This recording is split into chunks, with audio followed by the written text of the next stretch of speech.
তো আজকে আমরা বাংলাদেশ বিষয়বলির নিয়েই কথাবার্তা বলবো। বাংলাদেশের জনসংখ্যা, আমাদের যে উপজাতিগুলো আছে এবং তারা কোথায় বসবাস করে এবং জনসংখ্যা নিয়ে বাংলাদেশকে নীতি দিয়েছে, এবং লাস্টে আমরা যদি সময় পাই আজকের ডেমোগ্রাফিক ডিভিডেন্ড নিয়ে কথাবার্তা বলবো।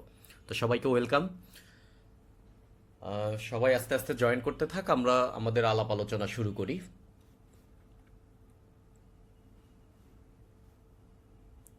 তো আলোচনা চলাকালীন সময়ে আজকে কোনো কোশ্চেন নিব না, বাট কারো যদি কোশ্চেন থাকে কিউ অ্যান্ড এ সেকশনে লিখতে পারেন।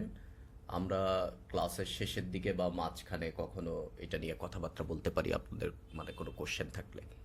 তো আজকে শুরুতেই একটা ব্যাপার বলি যে গতদিন আসলে বই রিকমেন্ডেশন নিয়ে অনেকেই কথা বলতেছেন। আসলে অনেকগুলো বই একবারে কিনে ফেলবেন, এটাতে আমি আসলে পক্ষপাতিত্ব করি না। আপনার প্রয়োজন অনুযায়ী আপনি বই কিনবেন, এবং একটা বই কেনাটা খুব একটা বেশি খুবই গুরুত্বপূর্ণ কোনো কাজ না। এটা পড়তে পারাটা খুব বেশি গুরুত্বপূর্ণ কাজ। তো আজকে আমাদের জাতীয় সমস্যা হচ্ছে আমরা ইংলিশ ভালো পারি না। তো প্রিলিমিনারির জন্য আমরা যখন ইংলিশ লিটারেচার পড়ব, এখনো একটাও ক্লাস হয় নাই, ইংলিশ লিটারেচার যখন আমরা পড়ব তখন আপনাদের আসলে ইংলিশ লিটারেচারে খুব একটা কঠিন জিনিস বা পারবেন না এ জাতীয় মনে হবে না, সহজ লাগবে। তো থাকে ইংলিশ গ্রামার। তো ইংলিশ গ্রামারের জন্য আমি আপনাদেরকে রিকমেন্ড করব যে কোনো ধরনের অত বড় সড়ো বই, বাজারে অনেক মোটা মোটা গ্রামারের বই পাওয়া যায়, এই বই সেই বই, এত এত এক্সারসাইজ আছে, এগুলো পড়লে আমার দৃষ্টিতে আসলে খুব একটা লাভ হয় বলে আমার মনে হয় না। বাট প্রচুর এক্সারসাইজ করতে পারাটা ভালো। বাট বেসিক গ্রামারের জন্য আমি বলবো আপনারা ক্লিপস টোফেল বইটা পড়তে পারেন। এই যে হলুদ কালারের একটা বই, বাজারে এটা মোটামুটি 70 টাকাতেই মনে হয় কিনতে পাওয়া যায়। এর আর দাম কম বেশি নাই, 70 টাকাই দাম। এটা পড়া শুরু করতে হয় এই বইয়ের 39 নম্বর পেজ থেকে দেখবেন গ্রামার রিভিউ শুরু হয়েছে। আর আপনাকে প্রথমে তারা রুলস বলবে, রুলস বলার পরে কিছু এক্সাম্পল বলবে, এক্সাম্পল বলতে বলতে কিছু দূর পরে আপনি দেখবেন যে একটু একটু যাওয়ার পরে এখানে এক্সারসাইজ আছে, ধরেন এক্সারসাইজ 1 চলে আসবে। অবশ্যই প্রত্যেকটা এক্সারসাইজ আপনাকে সলভ করতে হবে, এখানে কোনো বাংলা কথাই লেখা নাই। ইংলিশ পড়তে হলে আপনাকে ইংলিশকে ইংলিশের মতন করেই জানতে হবে আর কি, ইংলিশ দিয়ে ইংলিশ পড়তে হবে। আর ক্লিপস্টোফেল খুবই খুবই চমৎকার বই, এবং আমার দৃষ্টিতে ক্লিপস্টোফেল হচ্ছে ভুল ধরার বই। এবং আপনি ক্লিপস্টোফেল পড়তে গিয়ে কিছু দূর পড়ার পরে, ধরেন আপনি 50-60 পেজ পড়ে ফেলছেন, এরপরে যদি আপনার মনে হয় কখনো যে আরে এটা তো একটা চমৎকার বই, তাহলে আপনি বুঝবেন যে বইটা আপনি বুঝতে পারতেছেন। এটা হচ্ছে 1 নম্বর কথাতে, তখন আপনি বুঝবেন বইটা বুঝতে পারতেছেন। এবং আপনি আসলে বইটা খুবই ভিতরে লালন করে ফেলছেন তখনই, যখন কোনো একটা জায়গায় একটা ইংলিশ সেন্টেন্স বা একটা ইংলিশ লেখা দেখলেই আপনার মাথার মধ্যে প্রথম কাজ করে যে এখানে সেন্টেন্সে ভুল আছে কোথায়। ভুল ধরার টেন্ডেন্সি যদি আপনার মাথায় খুবই মারাত্মকভাবে কাজ করে এই বই পড়ার পরে, তাহলে আপনি বুঝবেন যে এই বই থেকে আপনি অনেক জ্ঞান অর্জন করছেন। তো এই এক্সারসাইজের আনসার এই বইয়ের মাঝখান বরাবর আপনি মোটামুটি 238 নম্বর পেজে গিয়ে আপনি পেয়ে যাবেন এই এক্সারসাইজগুলার আনসার। আপনি প্রথমে এই বইতেই এক্সারসাইজ সলভ করবেন পেন্সিল দিয়ে, দেন এক্সারসাইজের আনসারে গিয়ে আপনি এটা পড়ে ফেলবেন, ঠিক আছে? এটা খুবই জরুরি। ক্লিপস্টোফেল খুবই আসলে, টোটাল বই যদি আমি বলি গ্রামার শেখার জন্য মোটামুটি প্রথম ধাপে পেজ হচ্ছে মাত্র এই এতটুকু পেজ, টোটাল বইয়ের তুলনায় আপনারা এখন এই যে দেখতে পাচ্ছেন। এরপরে আসলে ফেজ 2 শুরু হয়েছে। ফেজ 2 আপনারা পড়বেন, বিভিন্ন ধরনের মিনি টেস্টগুলো আছে, এর মিনি টেস্টগুলোও আপনারা দিবেন। ধীরে ধীরে ধীরে ধীরে আপনার আরও সামনে আগাবেন আর কি, ঠিক আছে? তবে একটা সময় দেখবেন যে আপনার এইটুকু হচ্ছে ফরজ, এটা পড়তেই হবে এই বইয়ের, ঠিক আছে? 39 নম্বর পেজ থেকে শুরু করে এক্সারসাইজ পর্যন্ত এটা আপনারা করেন। আপনাদের এর আগে আমি একবার বলেছিলাম যে ইংলিশ প্রচুর রিডিং পড়েন। যারা রিডিং পড়তেছেন তারা আসলে কেন বলেছিলাম রিডিং পড়েন, এটা আপনারা হয়তোবা ধরতে পারছেন। তো আজকে আপনাদেরকে আমি বলতেছি যে গ্রামারের জন্য ক্লিপস্টোফেল পড়েন। এটা কিছুদিন পড়লেই আপনি আসলে লাস্ট ক্লাসের পিডিএফটা মিসিং একজন বলতেছেন। মিসিং না ভাই, এটা লেকচারের পরেই দেখেন আছে, আর না থাকলে আমি আবার ক্লাস শেষে চেক করব না, ঠিক আছে? তো আজকে আমরা বাংলাদেশ বিষয় বলে পড়ালেখা শুরু করব। বাংলাদেশ বিষয় বলে আজকে আমরা জনসংখ্যা নিয়ে পড়ব। আমাদের সংবিধানে বলা আছে যে আমরা জাতিগতভাবে নাগরিকত্ব দিক দিয়ে আমরা বাংলাদেশি, আর আমরা জাতিগতভাবে বাঙালি। আমরা যারা আছি জাতিগতভাবে বাঙালি এবং নাগরিকত্বের দিক দিয়ে আমরা হচ্ছে বাংলাদেশি। তো এই বাঙালি আমরা যে জাতিটা, এইটার পাশাপাশি আরো অনেক জাতি আছে আপনারা জানেন এই দেশে বসবাস করে, যেমন চাকমা, মারমা, সাঁওতাল। এই যে জাতিগুলো আছে এদেরকে বলা হয় হচ্ছে ক্ষুদ্র নিগোষ্ঠী বা হচ্ছে বা উপজাতি, উপজাতি বলা হয় আর কি। যদিও আদিবাসী এবং উপজাতি নিয়ে একটা বিশাল ঝামেলা আছে, তো সেটা আশা করি আজকের লেকচারে আমরা ক্লিয়ার হয়ে যাব যে আদিবাসী আর উপজাতি বা যারা পাহাড়ে বসবাস করে তারা নিজেদেরকে আদিবাসী দাবি করে এটা কতটা যৌক্তিক, এটা আপনি বুঝে যাবেন। তো আমরা হচ্ছে মেইন প্রধান জাতিগোষ্ঠী এবং আমাদের দেশটা কিন্তু একটা জাতিরাষ্ট্র এবং জাতিরাষ্ট্র, এবং এইটা আমাদের জাতীয়তাবাদ, বাঙালি জাতীয়তাবাদ দিয়ে কিন্তু আমাদের স্বাধীনতা আসছে। সেই ভাষা আন্দোলন শুরু করে 1971 সালের যে আমাদের মহান মুক্তিযুদ্ধ, এই পর্যন্ত টোটাল ঘটনাই কিন্তু আমাদের যে বাঙালি জাতীয়তাবাদ, ঠিক আছে, জাতীয়তাবাদ বিভিন্নভাবে হতে পারে, ভাষাগত দিক দিয়ে হতে পারে, এই জাতীয়তাবাদ হতে পারে আপনার আমাদের সংস্কৃতি দিয়ে, আমাদের চালচলন, এইগুলো দিয়ে জাতীয়তাবাদ হতে পারে। আবার বহুজাতিক রাষ্ট্রও আছে, আবার একজাতিক রাষ্ট্রও আছে। তো আমরা হচ্ছে একজাতিক রাষ্ট্র এবং আমরা জাতিগতভাবে বাঙালি। বহুজাতিক রাষ্ট্রও আছে, যেমন হচ্ছে ভারত পার্শ্ববর্তী দেশ, ভারতে বাঙালি আছে, তামিল আছে, এরকম বিভিন্ন জাতি কিন্তু মিলায়ে ভারতের একটা রাষ্ট্র গঠন করছে, তো বহুজাতিক রাষ্ট্র। তো আমরা হচ্ছে বহুজাতিক রাষ্ট্র না, বাট প্রধান জাতির পাশে আমাদের কিছু ক্ষুদ্র জাতিগোষ্ঠী আছে, যা মোট আমাদের যে জনসংখ্যা আছে তার তুলনায় খুবই নগণ্য। এবং আমাদের দেশে সব কয়টা যে জাতিগোষ্ঠী আছে, 50টা আমাদের এরকম ক্ষুদ্র নিগোষ্ঠী আছে মেইন জাতির পাশাপাশি, বাঙালির পাশাপাশি। এই 50টা ক্ষুদ্র নিগোষ্ঠী মিলায় হচ্ছে আমাদের মোট জনসংখ্যার মাত্র 1%, ঠিক আছে। সো এটা হচ্ছে মোট জনসংখ্যার তুলনায় খুবই নগণ্য। তাহলে আমাদের টোটাল ক্ষুদ্র নিগোষ্ঠী আছে আমাদের 50টা এবং মোট জনসংখ্যার 1%, এবং জনসংখ্যার দিক দিয়ে 16,50,000। যদিও 16,50,000 159 জন, ওই 159 জন আপনার মনে রাখার দরকার নাই। সব জায়গায় আপনি যখন রিটেনেও লিখবেন তখন আপনি লিখবেন প্রায় 16,50,000, যা মোট জনসংখ্যার 1%। যখনই ক্ষুদ্র নিগোষ্ঠী বা আমাদের পার্বত্য চট্টগ্রাম নিয়ে কোনো কোশ্চেন আসবে, তখন উপরে আপনার এই যে ভূমিকায় এই ইনফরমেশনটা থাকবে যে আমাদের ক্ষুদ্র নিগোষ্ঠী 2022 সালের জনশুমারি অনুযায়ী 50টা জাতিগোষ্ঠী আছে এবং তা মোট জনসংখ্যার 1% এবং সংখ্যায় প্রায় 16,50,000। এটা দিয়ে আপনি শুরু করবেন লেখাটা। তাহলে আপনি 2 লাইন ভূমিকা লিখলেন, এর মধ্যে অনেকগুলো ইনফরমেশন দিয়েছেন এবং এইগুলা খুবই ছোটোখাটো ইনফরমেশন আর কি। ওকে, ক্ষুদ্র নিগোষ্ঠী কারা? এরা হচ্ছে প্রধান জাতির পাশাপাশি অপেক্ষাকৃত অনগ্রসর। আপনি যদি প্রধান জাতির তুলনায় আমাদের বাঙালি জাতির সাথে যদি অন্যান্য জাতিকে আপনি তুলনা করেন, তাহলে আপনি সার্বিক দিক দিয়ে যদি তুলনা করেন, তাহলে আপনি দেখবেন তারা অপেক্ষাকৃত অনগ্রসর, এবং শিক্ষার দিক দিয়ে, জীবনযাত্রার মান দিক দিয়ে তারা অনগ্রসর হয়, এবং তাদের প্রধান পেশা হয় হচ্ছে কৃষি, পশুপালন, এই টাইপের। তো এদেরকে বলা হচ্ছে ক্ষুদ্র নিগোষ্ঠী। তো আমাদের ক্ষুদ্র নিগোষ্ঠীকে 2 ভাগে ভাগ করা হয়, একটা হচ্ছে সমতলের আর একটা হচ্ছে পাহাড়ের। পাহাড় বলতে আমরা বুঝি যে পার্বত্য চট্টগ্রাম। তো এই পার্বত্য চট্টগ্রামে টোটাল 11টা আমাদের ক্ষুদ্র নিগোষ্ঠী আছে, আর টোটাল মোট ক্ষুদ্র নিগোষ্ঠী আছে হচ্ছে আমাদের 50টা। তার মানে সমতলেই কিন্তু সংখ্যায় বেশি।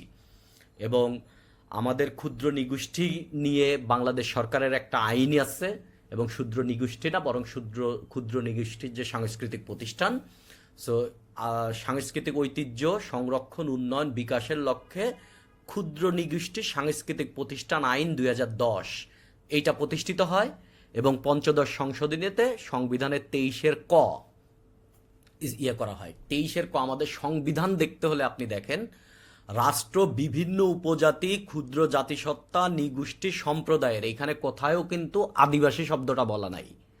এখানে বলা আছে উপজাতি, ক্ষুদ্র জাতিসত্তা, নিগোষ্ঠী, সম্প্রদায়ের অনন্য বৈশিষ্ট্যপূর্ণ আঞ্চলিক সংস্কৃতি, ঐতিহ্য সংরক্ষণ, উন্নয়ন ও বিকাশে ব্যবস্থা গ্রহণ করবেন। এবং রিটেনের জন্য আপনার অবশ্যই এই অনুচ্ছেদটা পুরা মুখস্থ থাকতে হবে, ঠিক আছে। এবং আমাদের এইখানে দেখেন তাহলে আমাদের আঞ্চলিক সংস্কৃতি ঐতিহ্য রক্ষা এবং এই সংস্কৃতি রক্ষার জন্য অলরেডি 8টা প্রতিষ্ঠান বাংলাদেশে আছে। প্রথম আমাদের নেত্রকোনা বিরিশিরিতে সৃষ্টি হয়, কক্সবাজারে একটা আছে, রামুতে একটা আছে, খাগড়াছড়িতে একটা আছে, বান্দরবনে একটা আছে, রাঙামাটিতে একটা আছে, ইভেন রাজশাহীতেও একটা আছে। তো সব মিলায় হচ্ছে আমাদের 8টা ক্ষুদ্র নিগোষ্ঠীর সাংস্কৃতিক কেন্দ্র কেন্দ্র আছে। তো এদেরকে কেন আদিবাসী বলা হলো না? আদিবাসী বলা হলে প্রবলেমটা কি? আপনারা জানেন পার্বত্য চট্টগ্রামে শান্তি চুক্তি হয় হচ্ছে 1997 সালে। 1997 সালে এই শান্তি চুক্তি হওয়ার আগে এই পার্বত্য চট্টগ্রাম টোটাল জায়গাটা কিন্তু মোটামুটি অস্থিরতা ছিল। অস্থিরতা ছিল বলতে এইখানে কিন্তু মিলিশিয়ারা ছিল, যারা এই অঞ্চলকে বাংলাদেশ থেকে আলাদা করার পায়তারা করতেছিল। এখনো কিন্তু একটা অংশকে আলাদা করার পায়তারা করতেছে, হচ্ছে যে নাথান বমের কুকিচিন ন্যাশনাল ফ্রন্টের একটা অংশ, যারা হচ্ছে এখনো কিন্তু খাগড়াছড়ি এবং বান্দরবনের একটা অংশ, রাঙামাটি এবং বান্দরবনের একটা অংশ নিয়ে প্রায় 9টা উপজেলা নিয়ে তারা একটা স্বাধীন রাষ্ট্র চায়। এবং তারা কিন্তু মিলিশিয়া, এবং তারা মায়ানমারে গিয়ে লুকায় থাকে। কাচিন প্রদেশ থেকে তাদের অস্ত্র টস্ত্র আছে। এই নাথান বম কিন্তু ঢাকা ইউনিভার্সিটিতে আপনার চারুকলাতে পড়ছে। সে কিন্তু ওইখানে যে একটা মিলিশিয়া সংগঠন করছে, এবং মাঝে মাঝেই বান্দরবন বন্ধ থাকে, কিন্তু আপনি পাহাড়ে যেতে পারবেন না, মাঝে মধ্যেই দেখবেন উত্তেজনা হলেই বন্ধ থাকে। তো এইটা এখন যেটা দেখতেছেন এর চাইতে অনেক সিরিয়াস অবস্থা ছিল অনেক আগে। এবং এই সমস্ত দমনের জন্য কিন্তু আমাদের মিলিটারির প্রচুর চৌকি আছে ওইখানে। এবং যারা সাজেক গেছেন তারা দেখছেন যে সাজেক যাওয়ার পথে কিন্তু মিলিটারি আপনাকে স্কট দিয়ে নিয়ে যায়, এবং রাস্তার পথে আপনি বিভিন্ন জায়গায় দেখবেন যে মিলিটারি চেকপোস্ট আছে, মিলিটারি চৌকি আছে। তো যদি আপনি এদেরকে আদিবাসী হিসেবে ডাকেন, আদিবাসী কারা? যারা যুগ যুগ ধরে এখানে বসবাস করতেছে।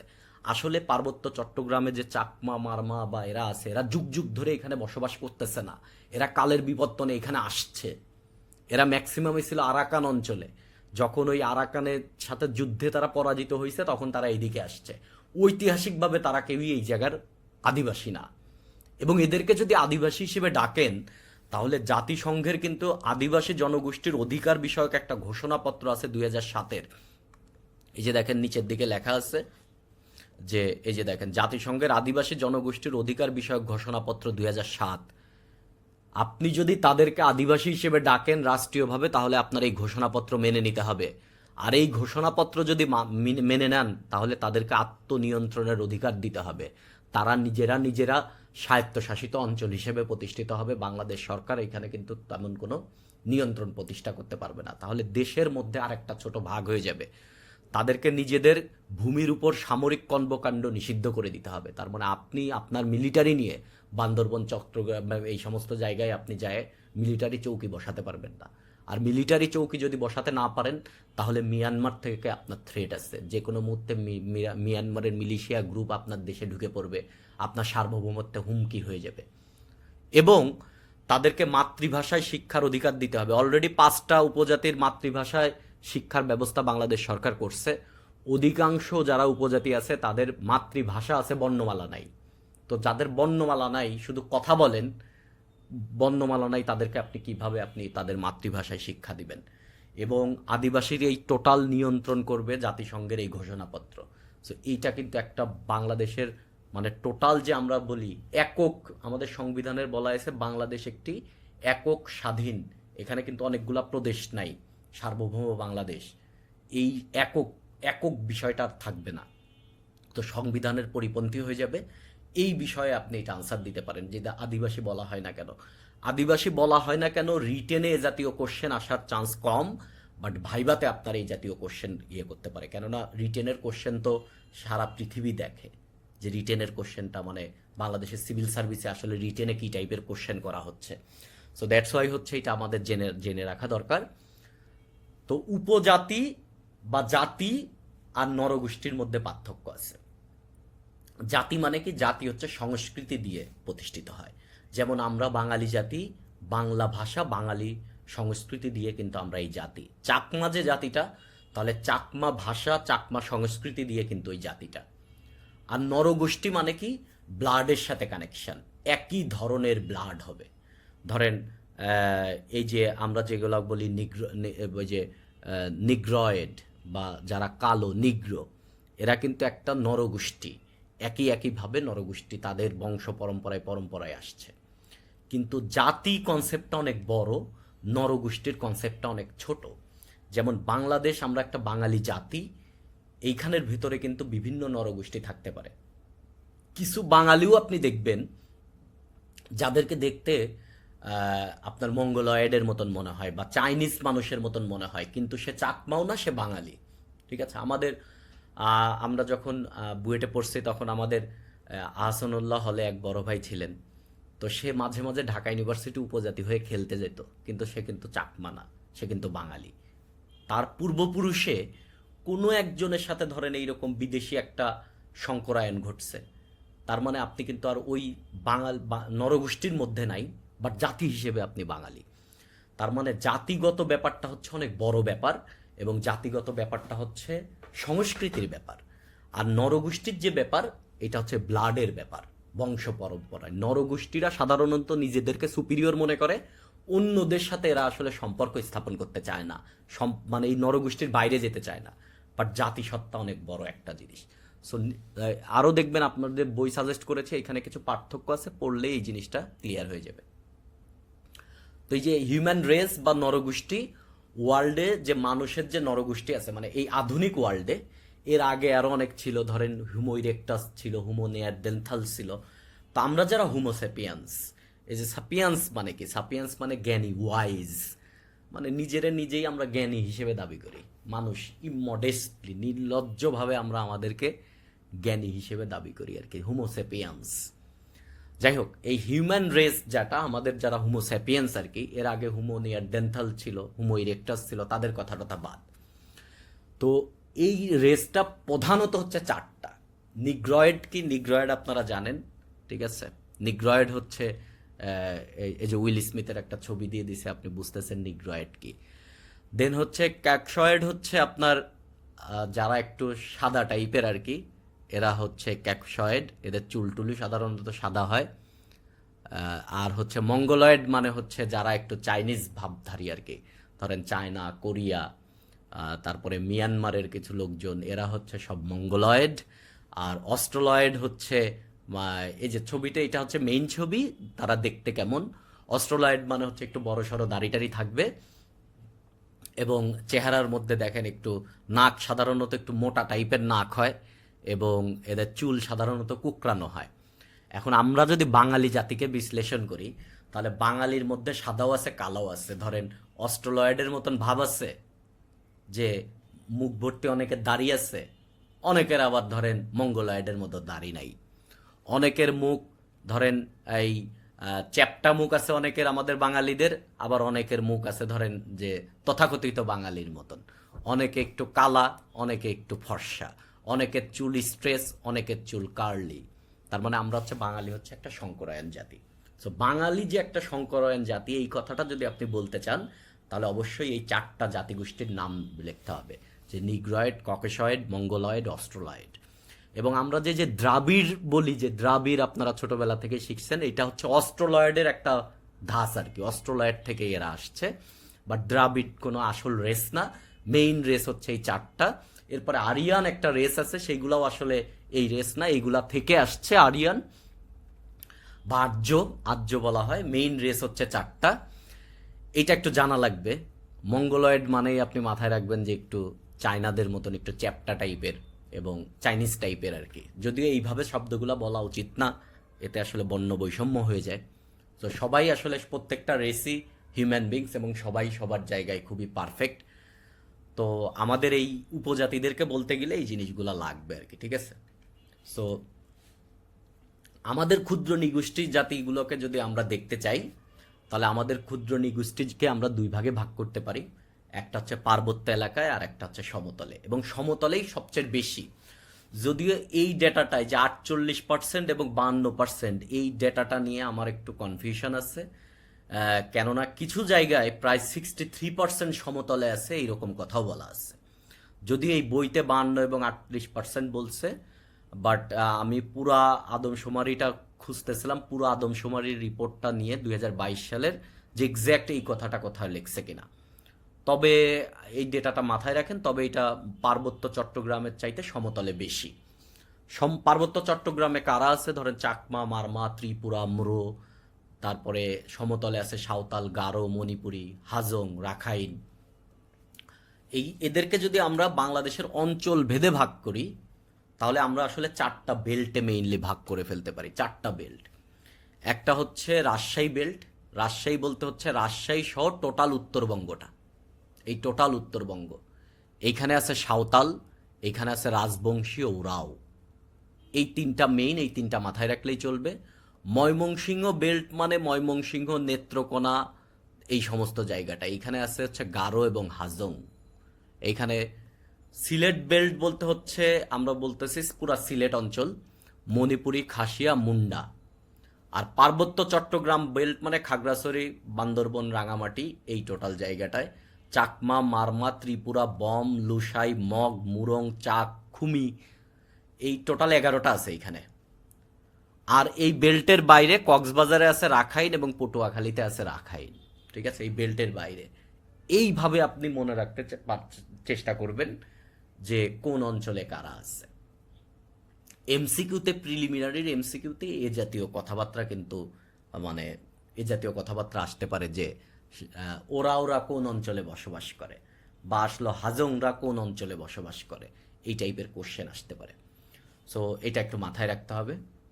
তো আমাদের উপজাতিদের চেহারা টেহারা কেমন, এটা যদি আমরা একটু দেখতে চাই, চাকমাদের চেহারা আপনারা বাংলাদেশে সবচেয়ে বেশি আসছে, এটা আপনারা দেখছেন। তো এইখানে চাকমার প্রতিনিধি হিসেবে যাকে দেখা যাচ্ছে, এটা হচ্ছে ঋতুপর্ণা চাকমা, বাংলাদেশ মহিলা বা প্রমিলা ফুটবল টিমের একজন মিডফিল্ডার এবং খুবই ভালো একজন ফুটবলার, এবং রিসেন্ট এখনও খেলে কিন্তু ঋতুপর্ণা চাকমা।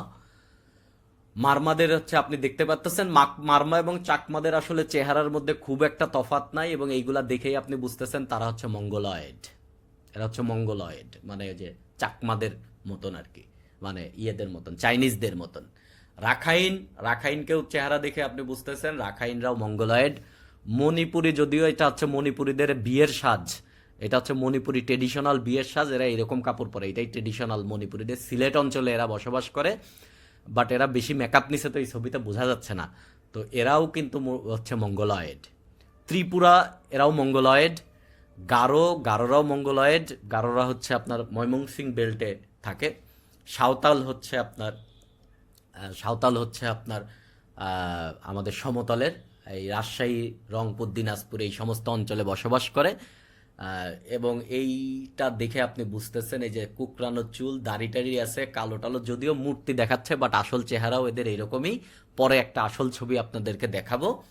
এরা হচ্ছে একমাত্র অস্ট্রোলয়েড, বুঝতে পারছেন? চ্যাপ্টা নাক, মুখ ভর্তি দাড়ি এদের। এই যে মূর্তিটা দেখতেছেন, এটা হচ্ছে সিধু এবং কানুর মূর্তি। তো আপনাদের সিধু এবং কানুর গল্পটা শোনাই। আপনারা জানেন 1757 সালে আমাদের পলাশী যুদ্ধে আসলে নবাব সিরাজউদ্দৌলা হওয়ার পরে কোম্পানির শাসন প্রতিষ্ঠা হয়। আসলে ভারতবর্ষ, টোটাল ভারতবর্ষ ইংরেজদের অধীনে চলে যায় আর কি। অফিসিয়ালি যায় আরো কয়েক বছর পরে, 65 সালের দিকে। ঠিক 100 বছর পর 1857 সালে কিন্তু একটা সশস্ত্র বিদ্রোহ হয়, যেটাকে বলা হয় হচ্ছে সিপাহী বিদ্রোহ। মঙ্গল পাণ্ডের সিনেমা টিনেমা তো আপনারা দেখছেন, কিছু কাহিনীও আপনারা জানেন। সিপাহী বিদ্রোহের ঠিক 2 বছর আগে, অর্থাৎ 1855 সালে, এই ভারতীয় উপমহাদেশে কিন্তু ইংরেজদের এগেনস্টে আর একটা বিদ্রোহ হয়। সেটাও সশস্ত্র বিদ্রোহ ছিল, সেটা হচ্ছে সাঁওতাল বিদ্রোহ বা সাঁওতাল বিদ্রোহ। এই সাঁওতাল বিদ্রোহ কিন্তু আমাদের ভারতীয় উপমহাদেশের স্বাধীনতা আন্দোলনের একটা বীজ বপন করছিল, এবং তীর ধনুক নিয়ে সাঁওতালরা ইংরেজ বন্দুকের সামনে যুদ্ধ করছিল। সেই যুদ্ধের 2টা বীর হচ্ছে সিধু এবং কানু। তারা 2 ভাই, আপন 2 ভাই। সিধু হচ্ছে বড় ভাই, কানু হচ্ছে ছোট ভাই। যদিও আরো 2টা ভাই ছিল তাদের, চাঁদ ও ভৈরব, এবং তারা 4 ভাই এই যুদ্ধে শহীদ হয়। এবং এই যুদ্ধের পরে সাঁওতালরা কিন্তু তাদের অঞ্চলে একটা স্বায়ত্ত শাসনের মতন একটা অবস্থা পাইছিল, এবং এটা নিয়ে ইংরেজরা বিচার বিভাগে এদের বিচার টিচার করে দেখছিল যে আসলে এদের শোষণ করা হয়। কেমন শোষণ করা হতো আপনাদেরকে একটু বলি। ঝাড়খণ্ড ইন্ডিয়ার একটা প্রদেশ আছে, ঝাড়খণ্ড প্রদেশের রাজধানী হচ্ছে রাঁচি বোধহয়। এই ঝাড়খণ্ড যে প্রদেশটা, যখন সালটা কত চিন্তা করেন, ইংরেজরা যখন চিরস্থায়ী বন্দোবস্ত তৈরি করে এইরকম একটা টাইমে, ধরেন 1793 এই সাল, চিরস্থায়ী বন্দোবস্ত, লর্ড কর্নওয়ালিস চিরস্থায়ী বন্দোবস্তের এই টাইমে এই ঝাড়খণ্ডের একটা অঞ্চল ছিল হচ্ছে প্রায় এটা 5,000 বর্গ কিলোমিটারের অঞ্চল, টোটাল ছিল জঙ্গলে আবৃত, এবং এই জঙ্গলের ভেতরে ভয়ঙ্কর বাঘটাগ এইগুলা ছিল, মানে খুবই দুর্গম জায়গা, কোনো মানুষের ক্ষমতা ছিল না এই জায়গা যাওয়া। তখন এই এলাকার যারা জমিদার তারা দেখলো যে এই জঙ্গল পরিষ্কার করে এখানে চাষাবাদ করার মতন কোনো লোক নাই, একমাত্র সাহসী সম্প্রদায় আছে সাঁওতাল। তো সাঁওতালদেরকে এখানে পাঠানো যেতে পারে, সাঁওতালদেরকে যদি এখানে পাঠানো যায় তারা জঙ্গল টঙ্গল পরিষ্কার করে এখানে, কেন তারা খুব সাহসী, তীর ধনুক আছে, বাঘটাকে এরা ভয় পায় না, সাপ টাপ ধরে খেয়ে ফেলবে এরা, বাঘ ধরেও খেয়ে ফেলবে, এরা খুবই ডেয়ারিং। তো সাঁওতালদেরকে বলছে যে তোমরা এই এলাকায় যাও, জঙ্গল টঙ্গল পরিষ্কার করে এখানে চাষাবাদ করো, এই জমি তোমাদের, তোমাদের কাছ থেকে কোনো খাজনা টাজনা নেওয়া যাবে না। তো সাঁওতালরা দেখলো যে খাজনা নিবে না, তাহলে তো খুবই ভালো, তারা যা জঙ্গল পরিষ্কার করা শুরু করছে এবং বিস্তীর্ণ একটা জঙ্গল পরিষ্কার করে তারা চাষাবাদ শুরু করে, ধান এগুলা চাষ শুরু করে দেয়। যখন ফসল কয়েক বছর তারা ফলাইছে, এই মুহূর্তে জমিদাররা দেখছে আরে এই এলাকা তো সুজলা সফলা হয়ে গেছে, তখন এদের উপর ট্যাক্স বসাইছে, খাজনা বসাইছে এক। এবং মহাজনরা ওইখানে গেছে, এবং মহাজনরা গিয়ে ওদের কাছ থেকে ধরেন সম্পত্তি কিনে নেয়, মানে এই যে ধান পাট এইগুলা কিনে নেয়। ধান বা শস্য যখন ওজন দেয়, তারা যখন কিনে তারা বড় পাথর দিয়ে ওজন দেয়, ধরেন 1 কেজি, ওইটা আসলে 1.5 কেজি পাথর দিয়ে 1 কেজি। আবার যখন বেচে তখন ধরেন 800 গ্রাম দিয়ে 1 কেজি বেচে। এই টাইপের প্রতারণা শুরু করে তারা, এবং ইংরেজরাও গিয়ে তাদের উপর শোষণ শুরু করে। তখন অ্যাকচুয়ালি সিধু এবং কানুন নেতৃত্বে তারা একটা বিদ্রোহ তৈরি করে, এবং এই বিদ্রোহে প্রচুর সাঁওতাল শহীদ হয়, প্রচুর সাঁওতাল শহীদ হয়। এবং এই কানুকে যখন ফাঁসি দেওয়া হয় তাকে কিন্তু প্রায় কয় ঘন্টা, 48 ঘন্টা বোধহয় তাকে ফাঁসিতে ঝুলায় রাখছিল এই এটা, এবং লাশটাও তার সম্প্রদায়ের কাছে দেয় নাই। এবং এই এই সাঁওতাল বিদ্রোহ এতই সিরিয়াস ছিল, এতই মর্মান্তিক, এতই মানুষ মারা গেছে সাঁওতালদের, এটা নিয়ে আমাদের বাংলাদেশে একটা নাটক আছে, এই আরণ্যক নাট্যদল, চৌচন চৌধুরী, মামুনুর রশিদ, আখম হাসান, এদের শিল্পকলায় মাঝে মধ্যে হয়, আপনারা খোঁজ নিতে পারেন। রারাং একটা নাটক হয়, নাটকের নাম হচ্ছে রারাং। আপনারা মাঝে মধ্যে যদি এই রারাং নাটক কখনো মঞ্চস্থ হয় শিল্পকলায় গিয়ে, আমি বলবো এই নাটকটা দেখবেন, চমৎকার বিনোদন। যত ধরনের বিনোদন আপনি বা রিক্রিয়েশন করেন শিল্পকলায়, এরকম একটা মঞ্চ নাটক দেখলে আপনার মনে হবে যে জাস্ট সবচেয়ে সেরা বিনোদন, সফট একটা বিনোদন আপনি পাবেন। এখানে চঞ্চল চৌধুরী অভিনয় করে পুলিশের ভূমিকায়, এবং এই সাঁওতাল বিদ্রোহের একটা কাহিনী নিয়ে। সাঁওতাল বিদ্রোহ নিয়ে কিন্তু একটা ইন্ডিয়ান সিনেমাও আছে, আপনারা ইয়েকে চিনবেন, যে মিঠুন চক্রবর্তী, মারবো এখানে লাশ পড়বে শ্মশানে, যে মিঠুন চক্রবর্তীর একটা সিনেমা আছে, সিনেমার নাম হচ্ছে মৃগয়া। এইটার পরিচালক বোধহয় মৃণাল হক, অনেক পুরাতন সিনেমা, মানে ছোটকালের এই কি বলে মিঠুন চক্রবর্তী, আপনারা দেখতে পারেন এই সাঁওতাল বিদ্রোহ নিয়ে। তো সিধু কানুকে আপনারা চিনলেন, সাঁওতালরা আসলে জন্মের থেকেই বিদ্রোহ করে, এবং সাঁওতালদের জীবনযাপনও খুব চমৎকার। এখন কিছুক্ষণ পরে আমরা জানবো, আমরা এক এক করে কয়েকটা হচ্ছে উপজাতি নিয়ে জানবো। প্রথম হচ্ছে যেটাকে জানবো সেটা হচ্ছে গারো। সো গারোরা নিজেদেরকে মান্দি হিসেবে পরিচয় দেয়, এবং গারোদের এক অংশটা এখনো নিজেদেরকে মান্দি বলে। মান্দি গারো ভাষায় মান্দি শব্দের অর্থ হচ্ছে মান্দি শব্দের অর্থ হচ্ছে মানুষ, এবং সাংসারেক হচ্ছে তাদের ধর্মের নাম, সাংসারেক। এই সাংসারিক শব্দের অর্থ হচ্ছে প্রকৃতি পূজারী। তারা ম্যাক্সিমাম উপজাতিরাই প্রকৃতি পূজারী, কিন্তু 1862 সালের দিকে তারা আসলে খ্রিস্টান ধর্ম গ্রহণ করে। এখন ম্যাক্সিমাম হচ্ছে এই গারোরাই খ্রিস্টান, এবং খ্রিস্টান ধর্ম এরা পালন করে। এদের ভাষা হচ্ছে আচিক ভাষা, এই আচিক ভাষাকে এরা মান্দি হিসেবে বলে আর কি। এদের অনেকগুলা গোত্রে গোত্রে ভাগ আছে, যেমন আমাদের বাঙালিদের মধ্যে চৌধুরী, কাজী, শেখ, এরকম অনেক গোত্র আছে না। তো একই গোত্রের মধ্যে এদের বিয়ে নিষিদ্ধ, বাট আমাদের বাঙালিরা কিন্তু একই গোত্র খুঁজে, তাদের আবার একই গোত্র নিষিদ্ধ। এদের মাতৃতান্ত্রিক পরিবার এবং পৈতৃক সম্পত্তি বা পরিবারের যে সম্পত্তি, পৈতৃক সম্পত্তি এদের বলাটা ঠিক না, মাতৃক সম্পত্তি আর কি, মায়ের সমস্ত সম্পত্তির মালিক হয় পরিবারের সবচেয়ে কনিষ্ঠ মেয়ে, সবাই মালিক হয় না। এবং গারোরা কিন্তু কালচারালি বা সাংস্কৃতিক দিক দিয়ে খুবই ইনরিচড। আমি আমার জীবনে ধরেন এই গারো একটা বিয়েতে, আমি ময়মনসিংহের হালুয়াঘাটে 3 দিন ছিলাম, ওই বাসায় ওইখানে ছিলাম। এবং গারো বিয়েতে খুবই চমৎকার বিয়ে, মেয়ে আসে ছেলের বাড়িতে, ছেলেকে বিয়ে করে নিয়ে যায়। এবং এই বিয়ের অনুষ্ঠানে তাদের যে স্টেজ করে, এই স্টেজে বিয়ে শুরু হওয়ার আগে এই মেয়ে পক্ষ এবং ছেলে পক্ষের প্রতিনিধিরা বক্তৃতা দেয়, প্রতিনিধি থেকে। এবং এই বক্তৃতা তারা সুন্দর সাবলীল বাংলা ভাষায় বক্তৃতা দেয়। এবং আমি যে বিয়েতে গিয়েছিলাম তখন সালটা হচ্ছে 2018 প্রবাবিলি, তখন বাংলা একটা সিনেমা মুক্তি পায়, এক যে ছিল রাজা। এই যে আপনার সিনেমাটা হচ্ছে এই এই আমাদের যে এই গাজীপুরের যে জমিদারের কাহিনী নিয়ে আর কি, এক যে ছিল রাজা। এই সিনেমার একটা গান ছিল, এসো হে পরমতর সুন্দর এসো হে। এবং খুবই মজার বিষয়, দেখেন একটা উপজাতীয় বিয়ে, সেই বিয়েতে মেয়ে আসছে বরের বাড়িতে, বরকে বিয়ে করে নিয়ে যাবে, যেহেতু তারা মাতৃতান্ত্রিক। গেট থেকে যে আমাদের যে গেটের আনুষ্ঠানিকতা আছে, গেট কাটবে, গেটের ফিতা কেটে যখন কোণে বাসায় প্রবেশ করতেছে, তখন একদল মেয়ে, ওই বরের বাড়ির মেয়ে, হাতে মোমবাতি নিয়ে নেচে নেচে ব্যাকগ্রাউন্ডে গান বাজতেছে হচ্ছে এসো হে পরমতর সুন্দর এসো হে। কিন্তু আপনি একটা বাঙালি বিয়েতে গেলে দেখবেন বাজতেছে আজীবন শাহ শাহিন শাহ পারওয়ালা না কি যেন এই টাইপের গান, হিন্দি গান বাজাচ্ছে এরা। কিন্তু একজন উপজাতীয় এবং খুব সাবলীল বাংলা গান বাজাচ্ছে। এবং ওই টোটাল বিয়েতে ম্যাক্সিমাম গান বাংলা বাজছে, এবং 2-1টা গান হচ্ছে বাজছে শুধুমাত্র হচ্ছে তাদের গান, মানে মান্দি ভাষার গান। তো আসলে আমরা বাঙালিরা আসলে বাঙালি ঐতিহ্য খুব একটা না ধরলেও এরা অনেক ধরছে আর কি। এদের উৎসব হচ্ছে ও ওয়ালগালা বলে। ওয়ালগালা মানে হচ্ছে ওয়াল মানে হচ্ছে দেবী, আর গালা অর্থ হচ্ছে দেবীকে আপনি খাদ্য দান করবেন আর কি। আমাদের নবান্ন উৎসবের মতন, যে ফসল যখনই আপনার ঘরে উঠবে সেই ফসলের একটা অংশ আপনি দেবকে দিবেন। কিন্তু এখন তো তারা খ্রিস্টান ধর্মী, সে তো গির্জাতে দেয়।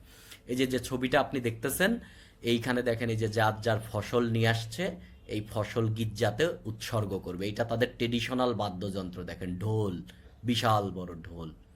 এবং এই সমস্ত অনুষ্ঠানে, এবং এরা কিন্তু দেশীয় মদ বানাতে খুবই এক্সপার্ট, এদের মানে খুবই এক্সপার্ট। এবং এদের একটা যে কোনো বাড়িতে অনুষ্ঠান হলেই এরা প্রচুর ওই দেশীয় এদের বানানো মদ দিয়ে আপ্যায়ন করে। এবং এদের পেশা হচ্ছে কৃষি, মদও এদের একটা পেশা। আর একটা হচ্ছে এদের এই তো আপনি গারো নিয়ে এতটুকু জানলেই চলবে। প্রত্যেকটা উপজাতি নিয়েই আপনি আসলে মেইনটুকু জানবেন। কত মার্কের কোশ্চেন আসবে রিটেনে, পিলিতে এইগুলার ভিতরে ইনফরমেশন আসবে। যদি রিটেনে আসে তাহলে আপনি এইগুলাকেই খুব চমৎকারভাবে উপস্থাপন করবেন, ঠিক আছে। এবং কোনো সম্প্রদায় বলতে গেলে অবশ্যই আপনার উচিত এইরকম বাংলাদেশের একটা ম্যাপ আঁকা। এই যে এই পাশে গতদিন আপনাদের বলেছিলাম, বাংলাদেশের ম্যাপ আঁকা কিছুই না, আপনি এইখান থেকে আঁকা শুরু করবেন, নিচে এইভাবে করে নিচের দিকে চলে আসবেন, নিচের দিকে এইদিকে আসবেন, এসে একটু নামায়া দিবেন, এইটা একটু উঠায় উপরে যাবেন, এইভাবে করে আপনি আসলে বাংলাদেশের একটা ম্যাপ এঁকে ফেলবেন। যদিও আমার এখন ভালো হইল না, তো আপনারা আরেকটু মানে খাতায় আঁকলে ভালো হয়। আমার এই প্যাডটা তো আসলে স্ক্রিনের উপর আঁকতে পারলে খুব ভালো হতো। ধরেন এইখানে আপনি গারোদেরকে আপনি এই এলাকা টোটাল চিহ্নিত করে দিয়ে আপনি এইখানে লিখে দিলেন গারো, তাহলে আপনি বুঝাইলেন যে গারোরা বাংলাদেশের কোন অঞ্চলে থাকে, এটাও আপনি বুঝাইয়া দিলেন। এই চেষ্টাটা করবেন আর কি। চাকমা হচ্ছে বাংলাদেশের সবচেয়ে বড় ক্ষুদ্র নিগোষ্ঠী সম্প্রদায়, সবচেয়ে বেশি সংখ্যক আছে চাকমা। চাকমারা নিজেকে চাংমা বলে ডাকে, চাকমা না, এরা বলে নিজেদেরকে চাংমা বলে ডাকে। এরা সবাই বৌদ্ধধর্মী, এবং এদের বৌদ্ধ হচ্ছে থেরবাদ বৌদ্ধ, মানে পিওর বৌদ্ধটা। এরা একবারে গৌতম বুদ্ধের আমলে, যেখানে প্রকৃতি অহিংসা হচ্ছে মেইন, এইটাই হচ্ছে তাদের বৌদ্ধ ধর্ম। এবং এই বৌদ্ধ ধর্মের কিছু হিন্দু ধর্মের প্রাচীন যে ঐতিহ্য, এটার সাথে মিল আছে। গারোরা চাকমারা হয় হচ্ছে ধরেন একটা পরিবার, অনেকগুলা পরিবার নিয়ে একটা পাড়া প্রতিষ্ঠিত হয়।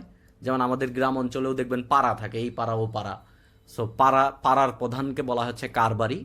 অনেকগুলা পাড়া নিয়ে একটা গ্রাম বা মৌজা প্রতিষ্ঠিত হয়। মৌজার প্রধান হচ্ছে হেডম্যান, এবং অনেকগুলা মৌজা নিয়ে একটা সার্কেল তৈরি হয়, সার্কেলের প্রধান হচ্ছে রাজা। তো চাকমাদের এই যে আমাদের বর্তমান অন্তর্বর্তীকালীন সরকারের পার্বত্য চট্টগ্রাম বিষয়ক যে মন্ত্রণালয়, এইখানকার উপদেষ্টা হয়েছে সুপ্রদীপ চাকমা। তিনি একসময় পররাষ্ট্র মন্ত্রণালয়ে চাকরি করতে, মানে পররাষ্ট্র ক্যাডার ছিলেন, বোধহয় সপ্তম বিসিএস এর। ফিলিপাইনে বাংলাদেশের রাষ্ট্রদূত ছিলেন, এবং বর্তমান যেটা পার্বত্য চট্টগ্রাম উন্নয়ন বোর্ড, সেই বোর্ডের চেয়ারম্যান হিসেবে তিনি দায়িত্ব পালন করতেছিলেন আর কি। ওকে, চাকমারা হচ্ছে পিতৃপ্রধান। এবং দেখেন, চাকমারাও কিন্তু আমাদের পার্বত্য অঞ্চলে একবারে শুরুর থেকেই নাই। এরা শুরুর থেকেই কিন্তু পার্বত্য চট্টগ্রাম অঞ্চলের না। 1500 একবারে ষোড়শ শতাব্দীতে আরাকানদের সাথে তারা পরাজিত হয়। আরাকান কিন্তু মিয়ানমারের। আরাকানদের সাথে তারা পরাজিত হয়ে পার্বত্য চট্টগ্রাম অঞ্চলে চলে আসে, এবং তারা এলেকেদায়ং বা বর্তমান যেটা আলীকদম, এদের রাজধানী স্থাপন করে। তার মানে চাকমাদেরকেও কিন্তু আদিবাসী বলার সুযোগ নাই।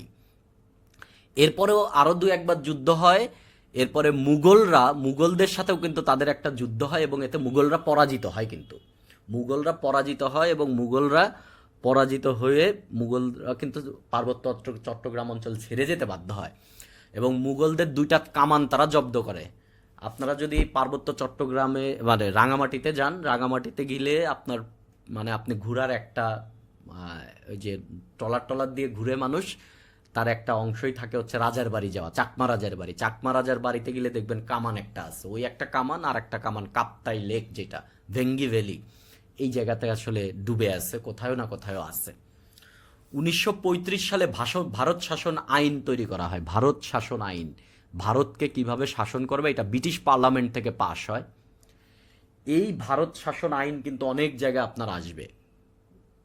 আপনারা জানেন একসময় যুক্তফ্রন্ট নির্বাচন হয়েছিল 1954 সালে, যুক্তফ্রন্ট নির্বাচন। এবং এই যুক্তফ্রন্ট নির্বাচন 1954 সালে গঠিত হওয়ার পরে সরকার গঠনের কিছুদিন পরেই কিন্তু এই সরকারকে ভেঙে দেওয়া হয়। এইটাকেও ভেঙে দেওয়া হয় 1935 সালের ভারত শাসন আইন অনুযায়ী। এবং হিন্দু এবং মুসলমান আলাদা আলাদা নির্বাচনের ব্যবস্থা করা হয় কিন্তু এই শাসন আইনে। তো এটা খুবই উল্লেখযোগ্য একটা আইন উপমহাদেশের। 1935 সালের ভারত শাসন আইনে পার্বত্য চট্টগ্রাম এলাকাকে কিন্তু একটা স্বতন্ত্র এলাকা হিসেবে দেখানো হয়। চাকমা জনগোষ্ঠীকে আসলে মূলত মানে দেশ ভাগ হওয়ার পর, 1947 সালে দেশ ভাগ হওয়ার পর কিছুক্ষণ পরে আমরা এই জিনিসটা আরো ভালো মতন ক্লিয়ার হব। পার্বত্য চট্টগ্রাম এলাকায় বাঙালিদের পুশ করা হয়, এবং সবচেয়ে বেশি পরিমাণ চাকমা আছে রাঙামাটিতে। এবং 1962 সালে কিন্তু কাপ্তাই পানি বিদ্যুৎ কেন্দ্র প্রতিষ্ঠা করা হয়। বাংলাদেশের যত ধরেন এই যে ডিকটেটরের আমল ছিল হচ্ছে আইয়ুব খান যখন শাসন করত, তখন স্কুলে এর জাতীয় সঙ্গীত টাইপে এইভাবে গাওয়া হতো, জিন্দাবাদ জিন্দাবাদ পাকিস্তান জিন্দাবাদ, জিন্দাবাদ জিন্দাবাদ আইয়ুব খান জিন্দাবাদ। এই টাইপের ধরেন খুবই লৌহ মানব ছিলেন, কিন্তু তিনি কিন্তু উন্নয়ন করছিলেন, এবং স্ট্রাকচারাল উন্নয়ন আর কি। এই উন্নয়নের একটা উন্নয়ন ছিল হচ্ছে আপনার পার্বত্য চট্টগ্রাম, এই যেটা আমাদের কাপ্তাই পানি বিদ্যুৎ কেন্দ্র 230 মেগাওয়াটের, এবং ইস্টার্ন রিফাইনারি 1961 সালে ইস্টার্ন রিফাইনারি এটা প্রতিষ্ঠা করছিল কিন্তু এই আইয়ুব খান। তো এই টাইমে কিন্তু এই যে ভেঙ্গি ভ্যালি, যেটা মানে যেখানে আপনারা আসলে রাঙামাটিতে গেলে আপনারা যে লেক দিয়ে পানি দিয়ে ঘুরে বেড়ান, এই সমস্ত জায়গা তো পানি আগে ছিল না। ড্যাম নির্মাণ করার কারণেই তো এই পানিগুলা বেঁধে আছে। এতে কিন্তু প্রচুর পরিমাণ বাড়ি ঘর আবাদি জমি ডুবে গেছে।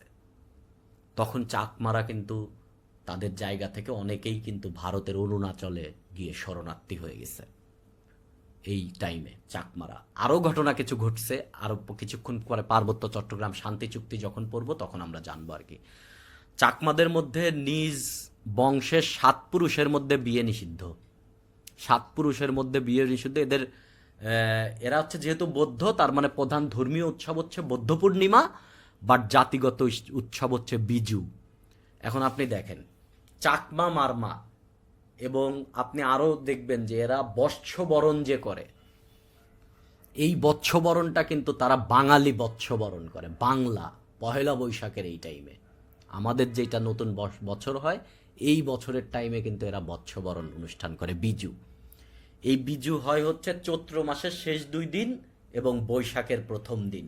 এবং এইখানে ব্যাপার আছে, এই যে পাহাড় থেকে তারা ফুল তুলে ফুলগুলা পানিতে বিসর্জন দেয়, বিজুর লাস্টের দিনে তারা পানি জল কেলি খেলা খেলে এবং প্রচুর পর্যটক যায় এই টাইমে এই অনুষ্ঠানটা দেখার জন্য। আপনারাও এক সময় সুযোগ পেলে যায় দেখে আসবেন, এই বিজু একটা ভালো অনুষ্ঠান, খুবই চমৎকার অনুষ্ঠান আর কি। পার্বত্য চট্টগ্রাম বা বাংলাদেশের দ্বিতীয় বৃহত্তম যে ক্ষুদ্র নৃগোষ্ঠী, এরা হচ্ছে মারমা। মারমাদেরকে আগে মগ মগ মগ জলদস্যু অনেকেই বলে, কিন্তু এটা ঠিক না। মারমারা মগ জলদস্যু না, মগ জলদস্যু এবং মারমা আলাদা। এরাও বৌদ্ধ ধর্ম অবলম্বী এবং এদের নিজস্ব বর্ণমালা আছে, কিন্তু এদের ভাষা আছে এবং তাদের নিজস্ব বর্ণমালা আছে। এবং এরা কিন্তু মেয়েরাও পৈতৃক সম্পত্তির মালিক হয়। চাকমাদের ক্ষেত্রেও মেয়েরা পৈতৃক সম্পত্তির মালিক হয় এবং এরা পিতৃপ্রধান এবং এরা সমান ভাগ পায়, ছেলে মেয়ে সমান ভাগ পায়। আমাদের মুসলমান পারিবারিক আইনে বা শরিয়াপন্থী যে পারিবারিক আইনে ছেলে মেয়ে কিন্তু সমান অধিকার পায় না সম্পত্তির ক্ষেত্রে। এবং এদের উৎসব হচ্ছে সাংগ্রাই। এই সাংগ্রাইটাও কিন্তু বৎসবরণের অনুষ্ঠান। মারমা হচ্ছে মগ ডাকা হলেও এরা আসলে মগ না, এদের সবার কাজই হচ্ছে কৃষিকাজ, এই জুম চাষ করা। চাকমাদেরও কিন্তু কৃষিকাজ এবং জুম চাষ করা।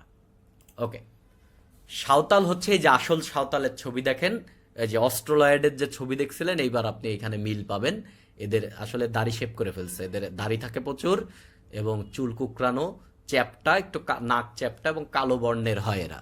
এরা কিন্তু নিগ্রো না, নিগ্রয়েড না, অস্ট্রোলয়েড। ওকে, তাদের জাতিগতভাবে এদের নাম হচ্ছে, এরা বলে হোপন। হোপন মানে হচ্ছে মানব জাতির সন্তান। সাঁওতালি ভাষা আছে এবং এটা অস্ট্রো এশীয় ভাষাগোষ্ঠীর অন্তর্গত, এদের নিজস্ব ভাষা আছে। এরাও পিতৃতান্ত্রিক। এরা কিন্তু সম্পত্তির ক্ষেত্রে কিন্তু পুরুষরাই পায়, মেয়েরা কোনো সম্পত্তিই পায় না, হিন্দু ধর্ম অবলম্বীদের মতন। সাঁওতালরা বিশ্বাস করে যে এদের আদি মানব, এদের কাছে 7 সংখ্যাটা খুবই ইম্পর্টেন্ট। সাঁওতালদের কাছে 7 সংখ্যাটা খুবই ইম্পর্টেন্ট। পিলচু হারাম, পিলচু হারাম মানে সাঁওতাল ভাষায় মানে হচ্ছে আদম, আর হচ্ছে পিলচু বুঢ়ীর, এর মানে হবা, হবা মানে হচ্ছে হাওয়া। তাহলে আদম এবং হাওয়ার যে 7 জোড়া সন্তান ছিল, সেই সন্তান থেকেই তাদের সৃষ্টি হয়েছে, এইটা তারা বিশ্বাস করে। সারা মানব জাতিরই সৃষ্টি হয়েছে এই 7 জোড়া সন্তান থেকে। এই জন্য সাঁওতালরাও 7টা গোত্রে বিভক্ত। এদের এলাকার শাসন ব্যবস্থা চলে পঞ্চায়েতের মতন। পঞ্চায়েত মানে হচ্ছে কয়েকটা গ্রাম নিয়ে একটা কমিটি, যারা এই অঞ্চলে ধরেন মেম্বার চেয়ারম্যানের মতন এলাকায় ইয়ে করে। এদের পঞ্চায়েতও 7টা মাঝি পৌরাণিক নিয়ে গঠিত। এরা হচ্ছে মাতব্বার, 7 জন। মাতব্বরকে এরা বলা হচ্ছে মাঝি পৌরাণিক, 7 জন নিয়ে গঠিত।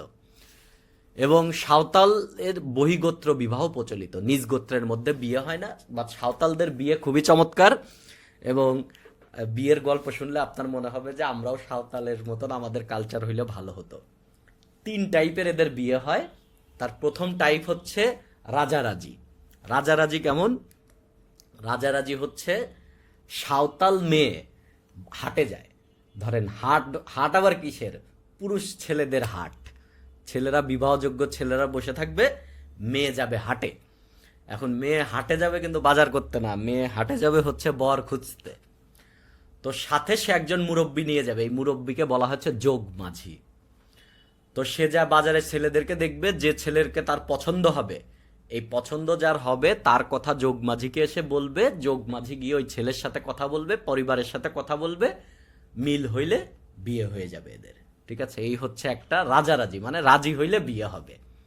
আর একটা হচ্ছে হুরকাটারা। হুটকাটারা হচ্ছে ডেঞ্জারাস। অনেক ছেলে আছে হুরকাটারা পদ্ধতিতে বিয়ে বাংলাদেশে চালু হয়ে গেলে খুব খুশি হবে। ব্যাপারটা হচ্ছে এরকম যে কোনো ছেলে যদি কোনো মেয়েকে পছন্দ করে, ধরেন আপনি একটা মেয়েকে পছন্দ করেন, মেয়ে রাজি হচ্ছে না, অনেক চেষ্টা করতেছেন, রাজি হচ্ছে না, বিয়ে করতে চান আপনি, তো আপনার কাজ হবে কি, আপনি একটা সিঁদুর নিবেন হাতে, সিঁদুর হাতে নিয়ে আপনি ওই মেয়েরে বাজারে বা হাটে আর কি যেখানে পাবেন জোর করে হোক, যেভাবেই হোক না কেন, খালি তার কপালে একটু সিঁদুর দিয়ে দিবেন। সিঁদুর দিয়ে দিলে আপনার সাথে বিয়ে হবে, ঠিক আছে? বিয়ে হয়ে যাবে এরপর আপনার সাথে, আর কোনো সমস্যা নাই। আরেকটা বিয়ে আছে, সেটা হচ্ছে পারিবারিকভাবে বিয়ে হয়। এটা হচ্ছে যারা একটু সাঁওতালদের মধ্যে একটু মানে অভিজাত শ্রেণী আর কি, টাকা পয়সা একটু টাকা পয়সা আছে, জমি জমা বেশি আছে, একটু এলিট ক্লাস সাঁওতালদের মধ্যে, তাদের বিয়ে হয় হচ্ছে পরিবারের আলাপ আলোচনায়। দুই পরিবার আলাপ আলোচনা করে দেখে শুনে বিয়ে দেয়। মোট 3টা বিয়ে প্রথা চালু আছে। সাঁওতালরা মূলত হিন্দু ধর্মাবলম্বী, প্রায় 63% হিন্দু। উপরের যে ডেটাটা দেখতেছেন, এই ডেটাটা কিন্তু নতুন ডেটা না, 2011 সালের আদমশুমারি অনুযায়ী। অবশ্যই এখন হিন্দুর সংখ্যা আরও বাড়ছে। সারনা ধর্ম এদের একটা ধর্ম আছে। সারনা ধর্ম আপনাদের একটু ব্যাপারটা বলি। সারনা ধর্ম হচ্ছে, কিছুদিন আগে একটা মুভি বের হয়েছিল, হচ্ছে ওই যে ইন্ডিয়ান একটা মুভি, আমি নাম ভুলে গেছি। ওই যে জঙ্গলের একটা দেবতা থাকে, ওই যে মুখে ইয়েটিয়ে নিয়ে যে একটা নাচে এবং একটা জোরে চিল্লানি দেয়, খুবই বিখ্যাত হয়েছিল। ওই বছরখানেক আগের সিনেমা, আমি নাম ভুলে গেছি এই মুহূর্তে। যিনি পরিচালক তিনিই নায়ক ছিলেন। আচ্ছা, যাই হোক, ওইখানে যে বনের যে দেবতা, ওই যে রাজা যখন আসে যে আমার তো সুখ নাই, তা বলে যে আমি সুখ দিব তোমাকে, কিন্তু আমার যে চিৎকার, এই চিৎকার যতটুক যাবে ততটুকু জায়গা এই এই জনগণরে দিয়ে দিতে হবে। তো ওই টাইপের একটা দেবতা, এরা মনে করে যে এদের জঙ্গলে বা বনে এই টাইপের একজন দেবতা আছে, ওই দেবতারই তারা পূজা করে এবং বছরে 2বার তারা দেবতার উদ্দেশ্যে বলি দেয়। এই স্বর্ণা ধর্ম, এই স্বর্ণা মানেই হচ্ছে বনের দেবতা। এটা একটা ভিন্ন ধর্ম। খ্রিস্টান ধর্ম আছে খুবই কম, 5% মতন, আর অন্যান্য ধর্ম আছে। তার মানে এরা আসলে জাতিগতভাবে একই ধর্ম পালন করে, ব্যাপারটা তা না। ওকে, আরও যেগুলো আছে আপনাদের একটু আরও কিছু পড়ে নিতে হবে। আপনারা ত্রিপুরা পড়বেন একইভাবে। আমি যতটুকু ইনফরমেশন আপনাদেরকে বলছি ত্রিপুরা নিয়ে, আপনারা এই বইতেও ত্রিপুরা আছে, জাস্ট ছোট এইটুকু ইনফরমেশন আলাদা করে নেবেন। আশা করি আপনারা এখন পারবেন। ত্রিপুরা, রাখাইন, মণিপুরি, এইটা একটু পড়ে নেবেন। পাঙ্গনটা একটু পড়ে নেবেন। পাঙ্গনও কিন্তু হচ্ছে একমাত্র মুসলমান উপজাতি। পাঙ্গন শব্দের অর্থই মুসলমান আর কি ওদের ভাষায়। এরাও কিন্তু মণিপুরের অংশ বিশেষ, ঠিক আছে? এটা একটু বইতে নাই, উইকিপিডিয়া থেকে পাঙ্গনটা পড়ে নেবেন, ঠিক আছে? এই হচ্ছে এর একটা কনসাইজ ব্যাপার আছে, এটা একটু দেখতে পারেন। এটা আসলে খুব একটা এই মানে টোটাল পড়ে আসার পরে এই টেবিলটা আপনার খুবই সহজ লাগবে, ঠিক আছে? উপজাতিদের কোন উপজাতি নিয়ে কোশ্চেন চলে আসে তো বলা যায় না, তো প্রত্যেকটা উপজাতি নিয়েই আপনার পড়া উচিত। আমরা পার্বত্য চট্টগ্রাম শান্তি চুক্তি নিয়ে কথাবার্তা বলতে পারি। এটা খুবই গুরুত্বপূর্ণ একটা চুক্তি বাংলাদেশের জন্য। একটা জিনিস মাথায় রাখেন, আপনাদের একটা জিনিস বলি, যে চায়নার ভিডিওটাই আমি এর আগে বলেছিলাম, কোনো একটা অঞ্চলকে যদি আপনি দখল নিয়ে নিতে চান বা আপনার মতাদর্শ এলাকায় চালাইতে চান, তাহলে আপনার কাজ হবে আপনার জাতিকে ওই এলাকায় পুশ করবেন। যেমন চায়নার প্রধান জাতিকে বলা হয়েছে হ্যান জাতি, HAN, হ্যান জাতি, যেটাকে আমরা চাইনিজ বলি।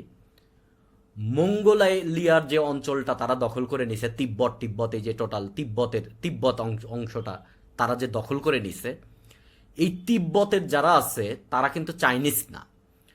এই তিব্বত অঞ্চলের নিয়ন্ত্রণ প্রতিষ্ঠা করার জন্য কিন্তু চায়না তাদের যে হ্যান জাতিটা আছে, এই জাতিকে এখানে পুশ করছে, প্রচুর পরিমাণে পুশ করছে এই জায়গাতে, এই অঞ্চলগুলোতে।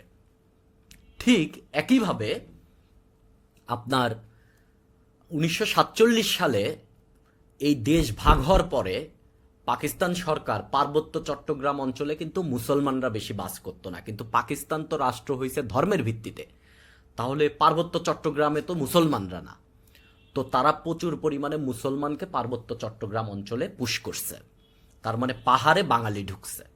এবং এই জিনিসটা কিন্তু অব্যাহত থাকে 1971 সালের পরেও, এই জিনিসটা অব্যাহত থাকে। এবং 1980-র দশকে প্রায় 5 লাখ বাঙালিকে রাষ্ট্রীয় উদ্যোগে কিন্তু এই অঞ্চলে জায়গা জমি দিয়ে এদেরকে দেওয়া হয়, এবং প্রত্যেকের প্রায় 5 একর করে জায়গা দেওয়া হয়েছিল এই বাঙালিদেরকে, যারা পার্বত্য চট্টগ্রাম অঞ্চলে চলে যাবে। এখন এই জমি যাদেরকে দেওয়া হয়েছিল, এই জমিটা ভোগ দখল করতো কিন্তু পার্বত্য অঞ্চলের ক্ষুদ্র নৃগোষ্ঠীরা। তো তারা এখান থেকে কিন্তু উচ্ছেদ হয়ে যায়। উচ্ছেদ হওয়ার কারণে তারা জমি জমা হারায়। তখন পার্বত্য চট্টগ্রাম জনসংহতি সমিতি নামে একটা সমিতি প্রতিষ্ঠা হয়, এবং যাদের একটা পলিটিক্যাল উইং ছিল এবং একটা সশস্ত্র উইং ছিল। যেমন হামাসের কিন্তু একটা পলিটিক্যাল উইং আছে, একটা মিলিটারি উইং আছে। তো মিলিটারি উইংয়ের যে নেতা, সেই নেতা ছিলেন হচ্ছে যতীন্দ্র বোধপিয় লারমা বা শান্তু লারমা। এবং এরা কিন্তু এই জিনিসটার প্রতিবাদে নিজেদের অধিকার, নিজেদের ভূখণ্ড ফেরত পাওয়ার জন্য তারা এখানে সশস্ত্র সংগ্রাম চালায়। এবং বাংলাদেশ পুলিশ, বাংলাদেশ মিলিটারির সাথে প্রচুর যুদ্ধ হয়, প্রায় 50টার মতন যুদ্ধ হয় এই টাইমগুলোতে। এবং পার্বত্য চট্টগ্রাম অঞ্চল তখন একবারে সুরক্ষিত ছিল না, কোনো পর্যটক যেত না এখানে, তেমন কোনো রাস্তাঘাট ছিল না, কোনো কিছুই ছিল না তেমন। তো তখন 2 দশক ধরে চলে আসা এই যে আপনার যে আন্দোলন চলতেছে বা সশস্ত্র সংগ্রাম চলতেছে, এই জিনিসটাকে মিটিগেট করার জন্য কিন্তু এই পার্বত্য চট্টগ্রাম জনসংহতি যে সমিতি, এদের সাথে কূটনৈতিক আলোচনা চালায় হচ্ছে বাংলাদেশ সরকার। এবং 1997 সালের 2রা ডিসেম্বর তারা একটা চুক্তিতে স্বাক্ষর করে, যে চুক্তিটা হচ্ছে পার্বত্য চট্টগ্রাম শান্তি চুক্তি, যেখানে টোটাল 72টা ধারা ছিল, যে এই 72টা ধারা এই অঞ্চলে বাস্তবায়ন করা হবে এই অঞ্চলে শান্তি প্রতিষ্ঠা করার জন্য। এবং এইটার পক্ষে তখন বাংলাদেশের ক্ষমতায় ছিল আওয়ামী লীগ। আওয়ামী লীগের যিনি চিফ হুইপ ছিলেন আবুল হাসনাত বরিশালের, তিনি এইটাতে সিগনেচার করেন বাংলাদেশ সরকারের পক্ষে। এবং যতীন্দ্র বোধপিয় লারমা, তিনি চাকমা, কিন্তু যদিও কোনো কোনো জায়গায় লেখা থাকে তিনি মারমা, তিনি কিন্তু চাকমা। বা শান্তু লারমা, তিনি হচ্ছে পার্বত্যদের পক্ষে এটাতে সিগনেচার করেন। এবং তার 2 মাস পরে খাগড়াছড়ি স্টেডিয়ামে এরকম হাজার হাজার এই যে তাদের যে মিলিটারিরা তাদের অস্ত্র সমর্পণ করে, এবং অস্ত্র সমর্পণ করে তারা স্বাভাবিক জীবনে ব্যাক আসে, যারা বিদ্রোহী ছিল এরা। এবং প্রত্যেককে 50,000 টাকা করে তখন দেওয়া হয়। এবং এইখান থেকে প্রায় 700রও বেশিকে বাংলাদেশ পুলিশে নিয়োগ দেওয়া হয় কিন্তু ওই টাইমে। এদের মধ্যে কয়েকটা বিষয় ছিল হচ্ছে পার্বত্য চট্টগ্রামে একটা স্থায়ী পরিষদ গঠন করা হবে, আঞ্চলিক পরিষদ। এবং পার্বত্য চট্টগ্রামের কোনো আইন, কোনো কিছু যদি কোনো ব্যবস্থা নেওয়া হয়, তাহলে এই পরিষদের সাথে আলোচনা করে, এদের সাথে মিটিং করে দেন করতে হবে। এটা ছিল প্রথম কথা। পার্বত্য চট্টগ্রাম একটা মন্ত্রণালয় গঠন করতে হবে, একটা মন্ত্রণালয়, যে মন্ত্রণালয়ে পাহাড়িদের প্রতিনিধি থাকবে। এবং এখনও দেখবেন পার্বত্য চট্টগ্রাম বিষয়ক মন্ত্রণালয়ে একজন প্রতিমন্ত্রীতে থাকে, তিনি কিন্তু পাহাড়ি। ভূমি মালিকানা প্রতিষ্ঠা করতে হবে, এবং এতদিন ধরে যাদেরকে যা উচ্ছেদ করা হয়েছে এদের মালিকানা, তাদের জমি ব্যাক দিতে হবে এবং মালিকানা দিয়ে দিতে হবে জমির। এবং এইখানে যত সেনা ক্যাম্প আছে, সেনা ক্যাম্প এইখান থেকে তুলে নিতে হবে।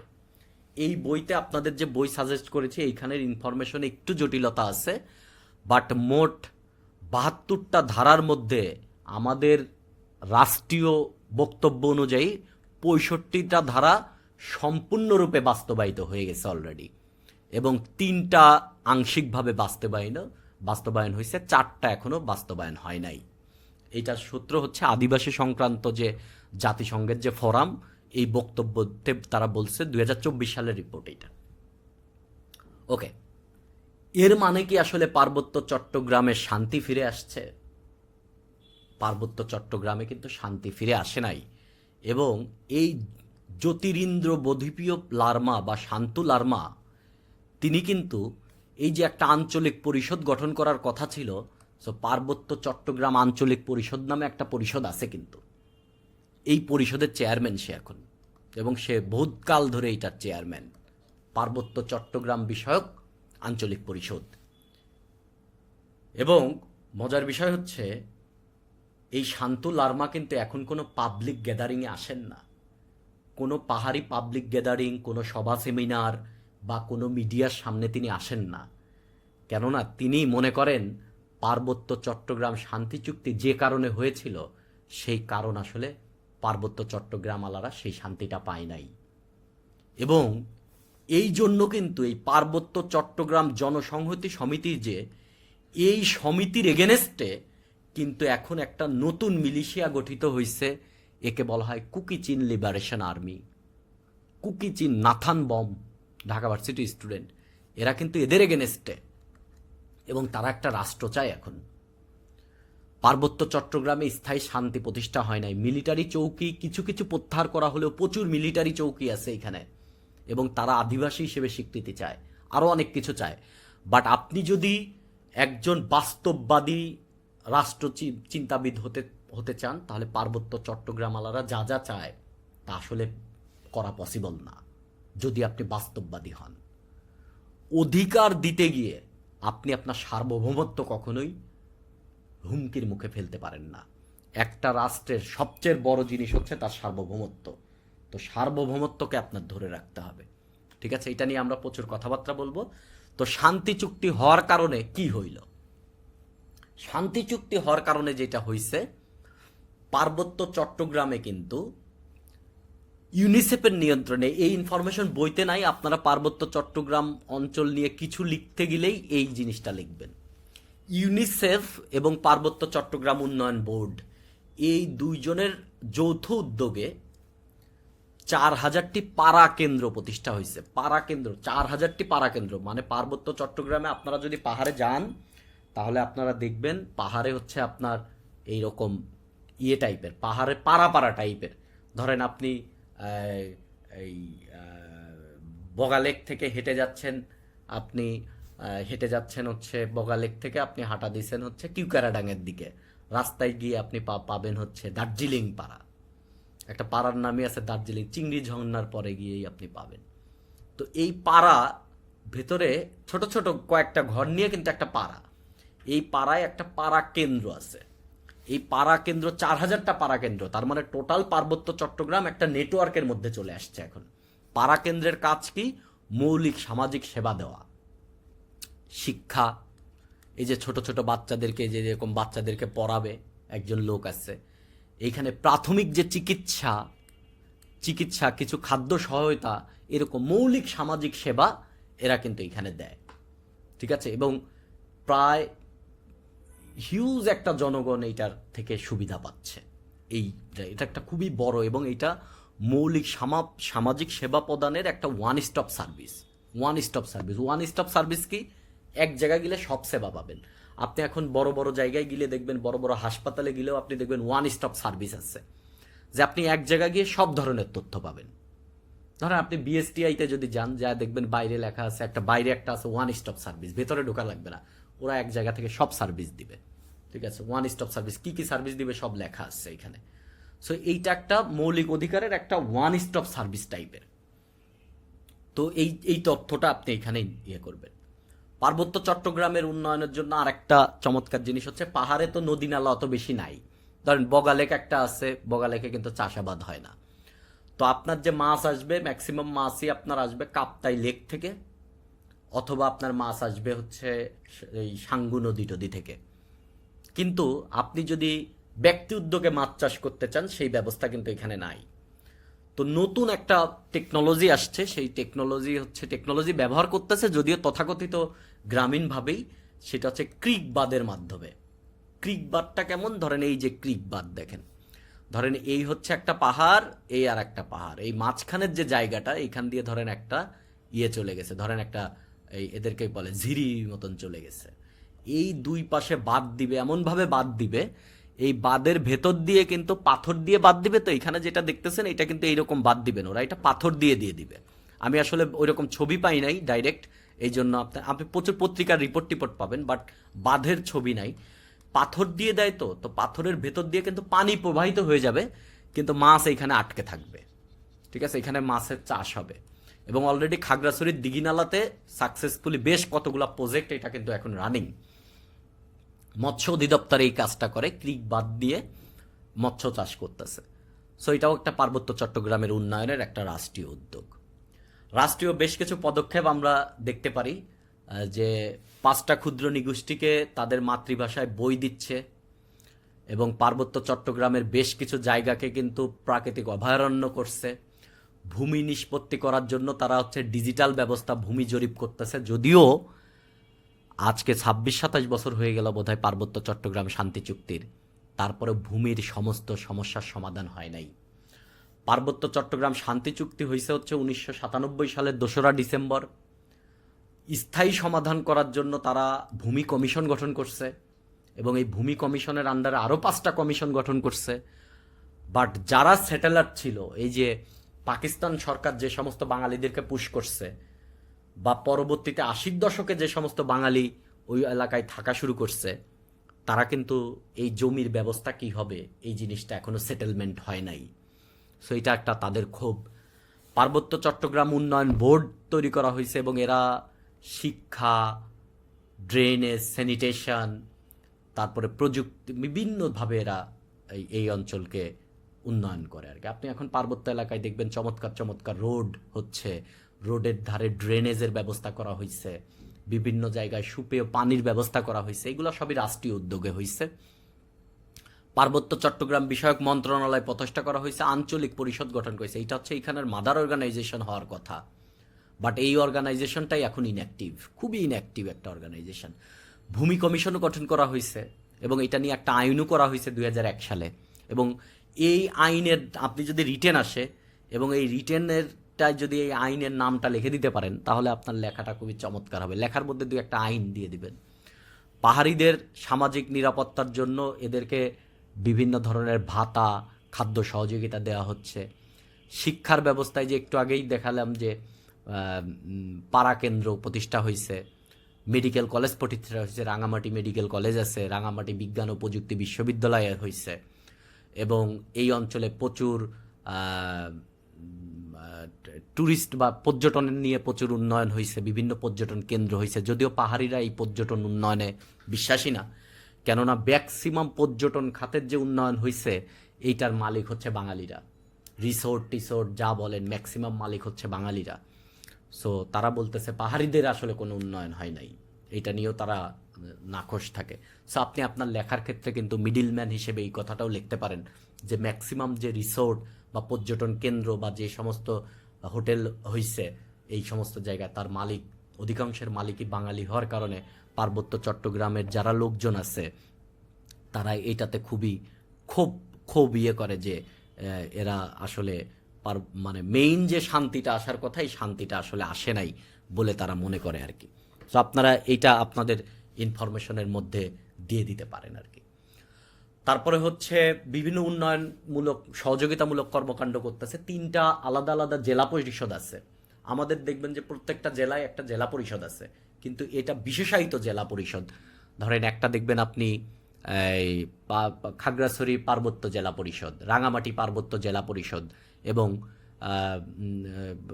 বান্দরবন পার্বত্য জেলা পরিষদ। এই জেলা পরিষদের যারা চেয়ারম্যান এরা পদাধিকার বলে হচ্ছে এই পার্বত্য চট্টগ্রাম আঞ্চলিক পরিষদের মেম্বার, এবং এই জেলা পরিষদের চেয়ারম্যানরা কিন্তু হয় উপজাতীয়।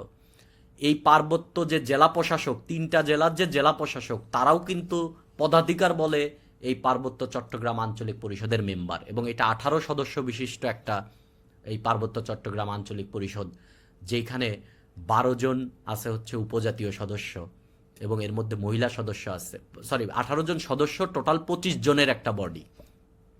এবং এর চেয়ারম্যান হিসেবে আছে হচ্ছে শান্তুল আরমা।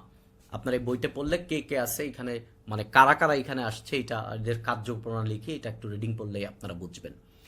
সো এইগুলো রাষ্ট্রীয় পদক্ষেপ আপনি আপনার খাতায় রিটেনে লিখবেন অবশ্যই। যেহেতু আপনি সিভিল সার্ভিস প্রিপারেশন নিচ্ছেন, আপনি একসময় রাষ্ট্রকে যায় সার্ভিস দিবেন, সো আপনি এইগুলো লিখবেন। বাট লাস্টের দিকে কিন্তু আপনাকে, এখন ধরেন আপনার একবারে এখন যে দেশের অবস্থা, যে আপনার লেখার মধ্যে নিউট্রালিটি থাকতে হবে, ঠিক আছে, বায়াসড হওয়া যাবে না কোনোদিন। তো সেক্ষেত্রে আপনি পার্বত্য চট্টগ্রামের যে মতাদর্শ, যে তাদের আসলেই স্বায়ত্তশাসন তারা পায় নাই, এই জিনিসটা আপনি একটু লিখে দিবেন। আপনার লেখার মধ্যে এখন কিন্তু টোন থাকবে একটু নিউট্রাল টোন থাকবে, ঠিক আছে।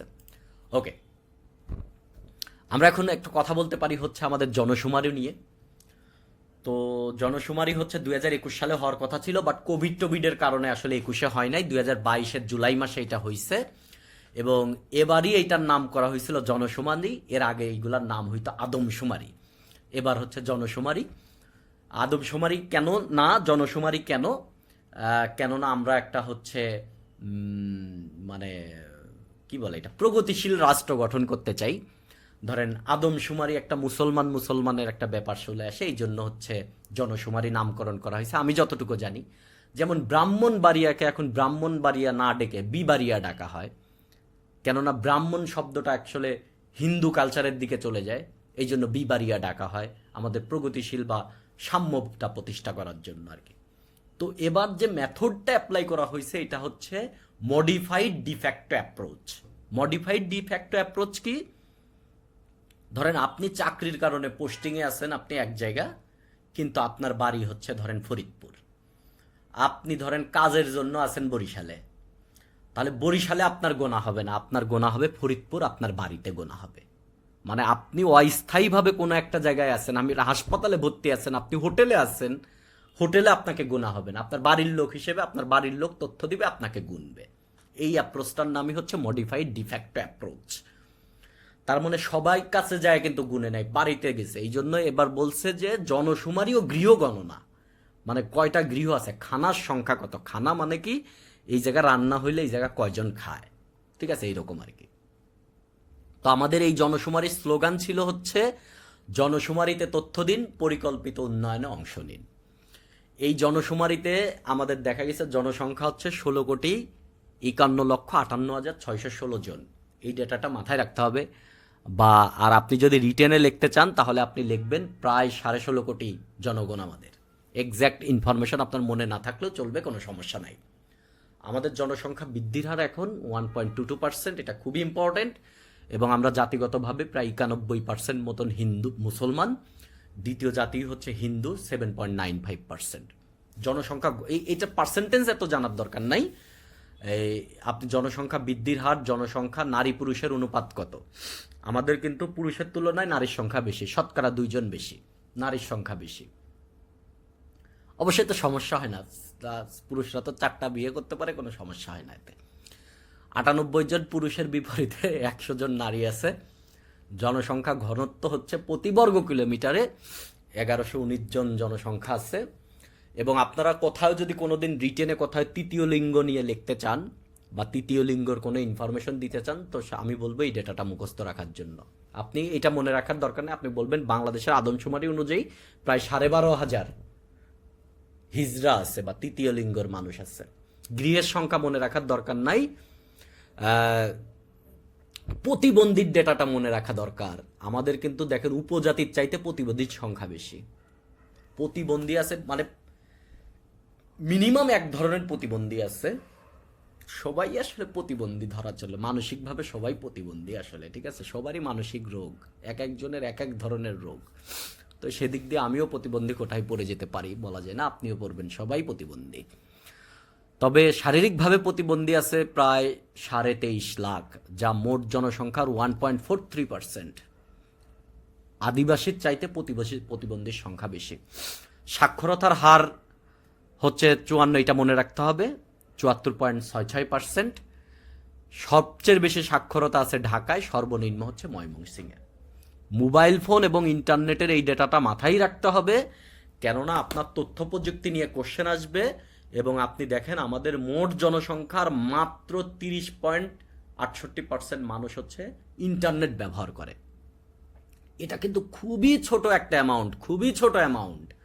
তার মানে তথ্য প্রযুক্তি ক্ষেত্রে আপনি যখন রিকমেন্ডেশন দিবেন তখন আপনি বলবেন যে এটা করা যেতে পারে, ঠিক আছে, এটা করা, যে আমাদের মোবাইল মানে ইন্টারনেট ব্যবহার করার সংখ্যা এত কম, এটাকে বাড়াতে হবে, এর জন্য কিছু পদক্ষেপ আপনি বলবেন এইভাবে ইন্টারনেট বাড়ায় দেওয়া যেতে পারে। নিগোষ্ঠী নিয়ে তো আগেই বলছি, বৃহত্তম নিগোষ্ঠী হচ্ছে চাকমা, দ্বিতীয় হচ্ছে মারমা, তৃতীয় হচ্ছে ত্রিপুরা, চতুর্থ হচ্ছে সাঁওতাল। সাঁওতালের সংখ্যা অনেক বেশি এবং অনেক সাঁওতালরা বাঙালির মতন থাকে, আপনি বুঝবেনই না যে তারা সাঁওতাল। এবং এই সরকার যে আবাসন গৃহায়ন এই টাইপের যে করছে, একটা উদ্যোগ আপনাদের নিচে, এটা নিয়েও আমরা ভবিষ্যতে বাংলাদেশের অর্থনীতি নিয়ে কথা বলার সময় কথা বলবো। বাংলাদেশে দেখেন ভাসমান জনসংখ্যা আছে প্রায় 22,000 প্লাস। এই তথ্যটাও আপনি বিভিন্ন জায়গায় দিয়ে আপনার লেখাকে সুন্দর করতে পারেন। ঠিক আছে, ওকে। জনসংখ্যা নীতি নিয়ে আমরা কথা বলি। নীতি কি? আইন হচ্ছে সংসদ একটা আইন পাশ করে এবং এই আইনটা আপনি মানতে বাধ্য। আর নীতি কি? সরকার কোনো একটা বিষয়ে কি কি পদক্ষেপ গ্রহণ করবে তার যে লিস্টটা, এটাই বলা হয় নীতি। বা কোনো একটা জিনিস বাস্তবায়ন করার জন্য বিভিন্ন মন্ত্রণালয়কে যে নির্দেশনা দেওয়া হয় সেটাই হচ্ছে নীতি। তাহলে আমাদের জনসংখ্যা রিলেটেড যে নীতি, যে সরকার জনসংখ্যা নিয়ে কোনো প্রজেক্ট হাতে নিলে বা জনসংখ্যা নিয়ে কোনো উন্নয়ন যে কোনো কিছু যদি প্রকল্প হাতে নেয়, তাহলে কোন নীতিতে নিবে বা কোনগুলাকে সে প্রধান ফোকাস রাখবে, সেটাই হচ্ছে জনসংখ্যা নীতি। যদিও আমাদের জনসংখ্যা নীতিটা অনেক ব্যাকডেটেড, 2012 সালে লাস্ট জনসংখ্যা নীতি হয়েছে এবং 2024 সালে একটা জনসংখ্যা নীতি হওয়ার কথা আছে। বাট বর্তমান যে রাজনৈতিক পট পরিবর্তন হয়েছে, এতে 24-এ হবে কিনা জানি না। বাট আপনি আপনার লেখার ক্ষেত্রে এটা লিখবেন যে এটা একটা ব্যাকডেটেড নীতি এবং এটা মানে 2024-এ একটা নীতি হওয়ার কথা আছে। উদ্দেশ্যগুলো আপনাদের আমি একটু বলি, তাহলে আপনি বুঝে যাবেন জনসংখ্যা নীতিটা আসলে কি। সরকার চাইছিল হচ্ছে পরিবার পরিকল্পনার যে পদ্ধতিটা আছে, এই পরিবার পরিকল্পনা বা জন্ম নিয়ন্ত্রণ, এইটা 72%-এ উন্নীত করতে হবে। বাংলাদেশের মোট জনসংখ্যার 72%, দেখছেন মানে 2024 সালে এসে কি 72% সরকার চাবে? এটা তো 100%-এ নিয়ে যাওয়ার দরকার এখন। দেন মোট প্রজননের হার বা টোটাল ফার্টিলিটি রেট হচ্ছে, পুরুষরা তো আর বাচ্চা জন্ম দেয় না, মেয়েরা বাচ্চা জন্ম দেয়। একজন মেয়ে 2.1টা গড়ে 2.1টা বাচ্চা জন্ম দিতে পারবে গড়ে। এটাকে বলা হয় টোটাল ফার্টিলিটি রেট। মানে একটা মেয়ে 2.1 সংখ্যক বাচ্চা দিতে পারবে। এখন এইটা ভগ্নাংশ হলো কেন? 2.1 মানে ফ্রাকশনে কি বাচ্চা জন্ম দেওয়া যায় কিনা? এটা যায় না। এটা হচ্ছে সবার ডেটা নিয়ে অ্যাভারেজ করছে আর কি। এটা এই পর্যন্ত আনতে হবে। তার মানে আরও বেশি ছিল, আরও আনতে হবে। 2015 সালের মধ্যে এটা হচ্ছে নিট রিপ্রোডাক্টিভ রেট বলা হয়, এটা হচ্ছে 1। মানে 2015 সালের মধ্যে নিট মানে কি? আপনি বাচ্চা জন্ম দিলেই তো সে বাঁচবে না, মরে যেতে পারে। মানে বেঁচে আছে এবং একটা নির্দিষ্ট এজ পর্যন্ত বেঁচে আছে, একজনের বিপরীতে একজন মেয়ে একজন জন্ম দিবে মা, এইরকম করার তার মানে জনসংখ্যাকে নিয়ন্ত্রণ করা একটা বড় ছিল। এবং পরিবার পরিকল্পনা সব ধরনের বিষয় সহজলভ্য করতে হবে। দম্পতিদের যে সব ধরনের আপনার সেবার সহজলভ্য করতে হবে। কিশোরীদের মধ্যে পরিবার পরিকল্পনার ধারণা দিতে হবে। শিশু মৃত্যু এবং মাতৃমৃত্যু হ্রাস করতে হবে। শিশু মৃত্যুর সংখ্যা যদি বেশি হয় তাহলেও কিন্তু জনসংখ্যা বৃদ্ধি পায়। মানুষ ধরেন মনে করে যে বাচ্চা তো হয়ে মরেও যেতে পারে, তাহলে 2-4টা বেশি বাচ্চা নিয়ে ফেলি, এটা কিন্তু হয়ে যায়, এরকম হয় আর কি। নারী পুরুষের সমতা আনতে হবে, নারীর ক্ষমতায়ন আনতে হবে, নারীকে শিক্ষা দিতে হবে, তাহলে কিন্তু নারী বেশি বাচ্চা জন্ম দিবে না, কাজে থাকবে। এইটা ছিল হচ্ছে মেইন আর কি। তথ্যের সহজলভ্য করতে হবে। এবং এই টাইমে কিন্তু প্রচুর বিভিন্ন ধরনের স্লোগান চলতো। এক সময় স্লোগান ছিল 2টি সন্তানের বেশি নয়, একটি হলে ভালো হয়। পরবর্তীতে কিন্তু এই 80-র দশকে কিন্তু জন্ম নিয়ন্ত্রণের বাংলাদেশ একটা বিশাল পট পরিবর্তন হয়। 80-র দশকটাকে বলা হচ্ছে জন্ম নিয়ন্ত্রণের স্বর্ণযুগ। বাঙালিরা প্রথম মনে করা শুরু করে যে এক সময় তো ভাই মুসলমান ধর্মের মধ্যে এটাই ছিল, জন্ম নিয়ন্ত্রণ করা হারাম, এইরকম ছিল। বলছে আল্লাহ দিবে মুখ, আল্লাহ দিবে খাওয়াবে, এইটা যদি তুমি নিয়ন্ত্রণ করো তাহলে তুমি আল্লাহর উপর পাল্লা দিচ্ছে, এটা তোমার ইমান নষ্ট হয়ে যাবে, এই টাইপের কথাও প্রচলিত ছিল কিন্তু এক সময়। তো 80-র দশকে এসে বাঙালিরা প্রথম চিন্তা করে যে জনসংখ্যা নিয়ন্ত্রণ করতে হবে এবং একটা বাংলাদেশের জনসংখ্যা একটা বিশাল পরিবর্তন আসে নিয়ন্ত্রণের দিক দিয়ে। এই জন্য জনসংখ্যা নিয়ন্ত্রণে 80-র দশককে বলা হচ্ছে স্বর্ণযুগ। পরবর্তীতে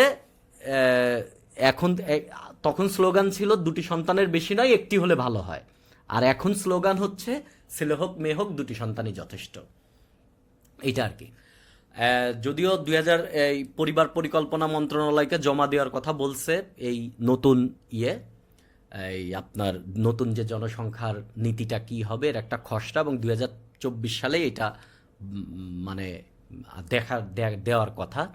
এবং 2রা ফেব্রুয়ারি কিন্তু জাতীয় জনসংখ্যা দিবস হিসেবে পালন করা হয়। ওকে, জনসংখ্যাকে আপনি যদি জনশক্তিতে রূপান্তর করতে চান, এখানে আপনি আপনার নিজের তথ্য খাটাবেন। আমি শুধু মেইনটা লিখে দিছি। অবশ্যই আপনাকে শিক্ষা দিতে হবে, প্রশিক্ষণ দিতে হবে, এবং জনসংখ্যাকে জনশক্তিতে রূপান্তর করতে হলে তার স্বাস্থ্য ভালো থাকতে হবে। আপনি একজন রোগী মানুষকে নিয়ে আপনি কিন্তু কাজ করাতে পারবেন না। এবং কর্মসংস্থান থাকতে হবে। আপনি একজনরে ধরেন, আপনি রিক্সা চালানোর ট্রেনিং দিলেন, রিক্সাই নাই, রাস্তাঘাটই নাই। আপনি একজনকে গাড়ি চালানোর ট্রেনিং দিলেন, আপনার গাড়িই নেই, তাহলে সে কাজ লাগবে কিভাবে? সামাজিক নিরাপত্তা দিতে হবে। সামাজিক নিরাপত্তা মানে হচ্ছে যার কর্মসংস্থান নাই তার জন্য আপনি অর্থনৈতিক সাহায্য দিবেন, তার ভাত দিবেন, চাউল ডাউলের ব্যবস্থা করতে হবে, অবকাঠামো নির্মাণ করতে হবে। অবশ্যই একটা দেশের ইন্ডাস্ট্রি কখনোই বিপ্লব আনবে না যদি না তার অবকাঠামো ভালো না থাকে। ধরেন আমাদের যে কর্ণফুলী টানেল হইছে, এই কর্ণফুলী টানেলের ফলে আনোয়ারার এই পাশ দিয়ে কিন্তু এখন আনোয়ারার লোকজন এসে কর্ণফুলী টানেল দিয়ে চিটাগং পোর্টে চলে আসতে পারবে। সো আগে কিন্তু এটা ছিল না, তাকে এই পুরো এইদিকে আমানত সার এই দিক দিয়ে আপনার ঘুরে আসতে হতো। এখন এই এলাকায় ইনফ্রাস্ট্রাকচার ডেভেলপ হয়েছে, তার মানে কি আনোয়ারার এই দিক দিয়ে এখন ইন্ডাস্ট্রি হবে প্রচুর। তার মানে কি অবকাঠামো যদি উন্নয়ন না করেন ইন্ডাস্ট্রি তৈরি হবে না, কর্মসংস্থান সৃষ্টি হবে না। সো আপনার শিল্প কারখানা লাগবে, আপনার প্রচুর বিদ্যুৎ লাগবে। বিদ্যুৎ নিয়ে আপনাদের আমরা বলি, আমাদের প্রায় 25,000 প্লাস, 25,000 প্লাস হচ্ছে আমাদের বিদ্যুতের মানে বিদ্যুতের আমাদের আছে, মানে টোটাল ন্যাশনাল গ্রিডে 25,000 পর্যন্ত দেওয়ার ক্যাপাসিটি আছে, মেগাওয়াট। গরমের দিনেও আমাদের ম্যাক্সিমাম ডিমান্ড হয় 17,000-এর বেশি না, গরমের দিনেও 17,000-এর বেশি না। তারপরেও আমাদের লোডশেডিং কেন ভাই? আমাদের ম্যাক্সিমাম পাওয়ার প্ল্যান্ট চলে না। চলে না কেন? জ্বালানি নাই, গ্যাস নাই, হয় হাই স্পিড ডিজেল নাই, পাওয়ার প্ল্যান্ট বন্ধ আছে। আপনারা যারা 2-1 জন এখানে পাওয়ার প্ল্যান্টের সাথে রিলেটেড আছেন, আপনি দেখবেন বাংলাদেশের অনেক পাওয়ার প্ল্যান্ট বন্ধ, চলতেছে না। সো এটাও একটা বিষয় যে উন্নয়ন, আপনি বললেন যে প্রচুর এত এত বানাইছি, কিন্তু আপনার জ্বালানি নাই। আমরা আমাদের গতদিন বলতেছিলাম যে আমাদের যে ব্লকগুলো আছে বঙ্গোপসাগরের যে ব্লকগুলো আছে, এই ব্লকগুলোর ভেতরে এখনো আমরা আমাদের চালাইলাম না, এখনো আমরা ইন্সপেকশনও চালাইলাম না। এখান থেকে গ্যাস উঠানো যায় কিনা, মায়ানমার উঠায় ফেলতেছে, আমরা পারতেছি না। বিদেশি স্টেক হোল্ডারদের আমরা এখানে আনতেছি না, বাট আমরা বাইপাস ওয়েতে আমরা ব্যবস্থা করে নিছি। আমরা কি ব্যবস্থা করে নিছি? আমরা ব্যবস্থা করে নিছি হচ্ছে আমদানি। গ্রিন ইকোনমি নিয়ে আপনাদের যে বা ব্লু ইকোনমি নিয়ে আপনাদের যে নোটটা দিছি, তার মধ্যে এই জিনিসগুলো লিখছি আর কি। এটা আমি আপনাকে বললাম হচ্ছে বিষয়টা, ঠিক আছে, মানে মেইন জায়গাটা। এইগুলা নিয়ে প্রিলিতে কোশ্চেন আসার চান্স কম, রিটেনে কিন্তু এই জাতীয় কোশ্চেন আছে। তখন আপনি কিন্তু স্পেসিফিক কিছু ডেটা দিয়ে লিখবেন, স্পেসিফিক কিছু ডেটা, এবং আপনি সবসময় কিছু রাষ্ট্রীয় উদ্যোগ লিখবেন। ধরেন আপনি লিখবেন যে জাতীয় দক্ষতা উন্নয়ন কর্তৃপক্ষ সরকার গঠন করছে। এই যে একটা জাতীয় দক্ষতা উন্নয়ন কর্তৃপক্ষ, এটা একটা সরকারি প্রতিষ্ঠান। তারপরে সরকার আইসিটি খাতে বিভিন্ন সেবা দেওয়ার আছে, মৎস্য অধিদপ্তরের আন্ডারে বিভিন্ন প্রশিক্ষণের ব্যবস্থা করছে। এ জাতীয় জিনিস দিয়ে আপনার লেখাটাকে সাজাতে হবে, ঠিক আছে। মৌলিক শিক্ষার জন্য আপনি সংবিধানের অনুচ্ছেদ নিয়ে আসবেন। ধরেন এখানে 15 নম্বর অনুচ্ছেদ নিয়ে আসবেন, 16 নম্বর অনুচ্ছেদ নিয়ে আসবেন। এর মধ্যে এই সংবিধান নিয়ে আমরা কথা বললে আপনার এটা নিয়ে ক্লিয়ার হবে, ঠিক আছে। আরেকটা জিনিস নিয়ে কথা বলার কথা ছিল, কিন্তু আজকে আমরা কথা বলবো না। এটা হচ্ছে আপনার ডেমোগ্রাফিক ডিভিডেন্ড। এটা নিয়ে আপনাদের যেমন সমুদ্র অর্থনীতি নিয়ে একটা নোট দিছিলাম, এই জাতীয় একটা নোট দিয়ে দিব। নোটটা আপনারা পড়বেন, তাহলেই হয়ে যাবে। আমি এটা নিয়ে লিখতেছি কেননা ডেমোগ্রাফিক ডিভিডেন্ড খুবই ইম্পর্টেন্ট এখন, এবং এটা নিয়ে প্রচুর তথ্য দিতে হবে, চমৎকার তথ্য দিতে হবে। বইয়ের লেখাটা আপনি রিডিং করবেন, বাট বইয়ের লেখাটা আমার অত ভালো লাগে নাই, এই জন্য আপনাদের একটা নোট দিব। নোট রিডিং করলেই আপনারা বুঝবেন। আপনাদের একটা কাজ বলি এখন, আজকের লেকচারের যে পিডিএফটা দিয়ে দিব, এই পিডিএফটা আপনি দেখবেন। পিডিএফটা দেখার পরে আপনি ক্লাসে কি কি আলোচনা করছি এই জিনিসগুলা মনে আনার ট্রাই করবেন। চাকমা জাতিকে আমি কিভাবে ছোট করে আলাদা করছি, মারমা জাতিকে আমি কিভাবে ছোট করে আলাদা করছি, এরকম সাঁওতালকে আলাদা করছে। আপনি হচ্ছে করবেন রাখাইন, আপনি করবেন মণিপুরি, খাসিয়া, এই কয়টাকে আপনি আলাদা করে এইরকম একটা নোট বানায় ফেলবেন। এই বইটা রিডিং দিবেন, যেটা আপনাদের বলছি বাংলাদেশ বিষয়বলির যে রিটেনের বইটা বলছি, এই বইটা 2য় চ্যাপ্টার। আপনি জাস্ট রিডিং পড়বেন। যারা প্রিলি দিবেন সামনে, শুধু রিডিং পড়বেন। আর যারা রিটেন দিবেন তারা কিছু কিছু বোল্ড ইনফরমেশন রাখবেন, দাগায় ফেলবেন একবারে পুরো ওই ইনফরমেশনগুলো। কি টাইপের ইনফরমেশন সেটা আজকের লেকচার দেখে বুঝতে পারছেন। পরীক্ষার খাতায় কোশ্চেন যাই আসুক ওই ইনফরমেশনগুলো লিখতে হবে। ধরেন যে কোনো উপজাতি পার্বত্য চট্টগ্রাম অঞ্চল নিয়ে কোশ্চেন আসলেই আপনি লিখবেন 2022 সালের, এই যে একটু আগে আপনাদের বলছি, 2022 সালের জনশুমারি অনুযায়ী বাংলাদেশের মোট জনসংখ্যার প্রায় 16,50,000 আদিবাসী আছে, যা মোট জনসংখ্যার 1%। এবং পার্বত্য চট্টগ্রাম শান্তি চুক্তি 1997-এর মাধ্যমে এই এলাকায় উন্নয়ন কার্যক্রম সরকার অব্যাহত রাখছে। এটা দিয়ে লেখা শুরু করবেন আপনি। এরপরে আপনি দেখবেন আপনার এই শুরুটা যদি এরকম ভালো হয় না, এরপর আপনি ছোটোখাটো ইনফরমেশন দিয়ে লেখাটাকে প্যাচ আপ করে দু একটা আইন টাইনের নাম লিখবেন, সরকারি দু একটা প্রতিষ্ঠানের লিখবেন, লিখে লাস্টে দিয়ে শেষ করে দিবেন, এইরকম আর কি। এটা খুবই জরুরি। লেখার টোন ধরেন রিটেনে কিন্তু কখনোই একটা কোশ্চেনের আনসার শিখে আপনি পারবেন না। আমি বারবার বলি, কখনোই আপনার প্রশ্ন কমন আসবে না। আপনি বিভিন্ন ইনফরমেশন আপনার মাথার মধ্যে রাখবেন। পরীক্ষার হলে কোশ্চেন পড়াটা খুবই ইম্পর্টেন্ট। কোশ্চেনটা পড়তে হবে ভাই খুবই চমৎকারভাবে। কোশ্চেন পড়া মানে হচ্ছে অর্ধেক আনসার করা শেষ।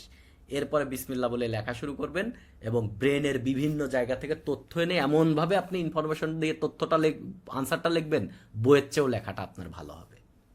এটা হচ্ছে আপনার কাজ। তাহলে আপনারা শুধু এটা রিডিং পড়বেন।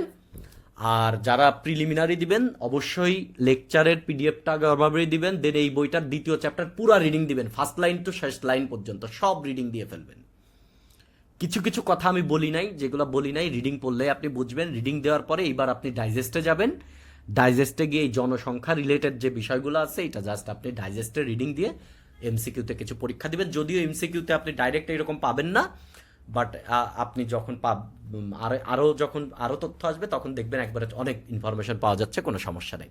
এইভাবে আপনি কাজটা করবেন। নেক্সট থেকে আগামী 3টা বা 4টা লেকচার, আগামী 3টা লেকচার আমাদের নেক্সট ক্লাস হবে শনিবার। নেক্সট লেকচার থেকে আমরা সংবিধান নিয়ে কথা বলবো এবং সংবিধান শেষ না হওয়া পর্যন্ত আমরা অন্য কিছু নিয়ে কথা বলবো না, ঠিক আছে? সংবিধান নিয়ে সবাই একটু ধারণা থাকা দরকার ভালো মতো। তো সবাই, আমি বলবো বাংলাদেশের সংবিধানটা কিনবেন। বাংলাদেশের সংবিধান আপনাদেরকে আমি সংবিধানটা দেখাই, বাজারে কিনতে পাওয়া যায়। মন একটু সংবিধানটা দিয়ে যাও তো। দাঁড়ান, আমার টেবিলে নাই, আমি আপনাদেরকে দিচ্ছি সংবিধানটা, দেখাচ্ছি। কারো কোনো কোশ্চেন থাকলে কিউএনতে কোশ্চেন করে ফেলেন। ওকে, এটা হচ্ছে বাংলাদেশের সংবিধান, আপনারা দেখতে পাচ্ছেন। এইটা বাজারে কিনতে পাওয়া যায়। এইটা হচ্ছে আসল সংবিধান। হ্যাঁ, কারো অমক সহজ ভাষায় সংবিধান, তমক ভাষায় সংবিধান, এটা আমি কিনতে বিশ্বাসী না। দোকানে কিনতে এটা পাওয়া যায়, 100-150 টাকা দাম নেয়, যদিও 340 টাকা দাম আছে। কাগজ ভালো না তো, অল্প দামে এটা পাওয়া যায়। এবং এক পেজে বাংলা লেখা আছে, এই পেজে তার ইংলিশ লেখা আছে। সো ইংলিশ ট্রান্সলেশন বা ইংলিশের প্র্যাকটিস হয়ে যাবে আপনার।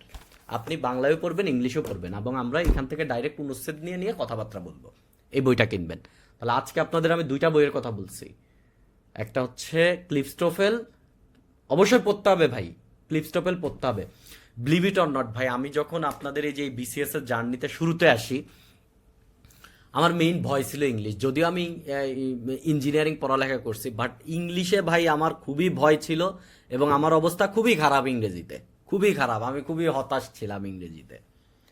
বাট আমি প্রথম পড়া শুরু করি ক্লিফস্টোফেল আমাকে একটা মেজর বুস্ট আপ এনে দিচ্ছে এবং আমার কনফিডেন্স লেভেলই বেড়ে গেছিল। এবং আমি বলবো যে ইংলিশ শেখা শুরু করা উচিত ক্লিফস্টোফেল দিয়ে এবং রিডিং পড়া। এবং আপনাদের এর আগে আমি রিডিং পড়ার গুরুত্ব পড়ছে। যা পাবেন সামনে, পত্রিকা পড়বেন ইংরেজিতে, যা পান সব ইংরেজিতে পড়বেন, ঠিক আছে? যা পান, এবং রাত্রে শুনবেন সেটাও ইংরেজিতে শুনবেন। যা শুনেন, গল্প শুনেন, নাটক দেখেন, যা করেন সব ইংরেজিতে করবেন, ঠিক আছে? কোনো বাংলা কিছু দেখার দরকার নেই। ইংলিশ শিখতেছেন তো আপনি। ওকে, একজন বড় একটা কোশ্চেন করছে, আমি এটা একটু পড়ার ট্রাই করি তো। আমার কথা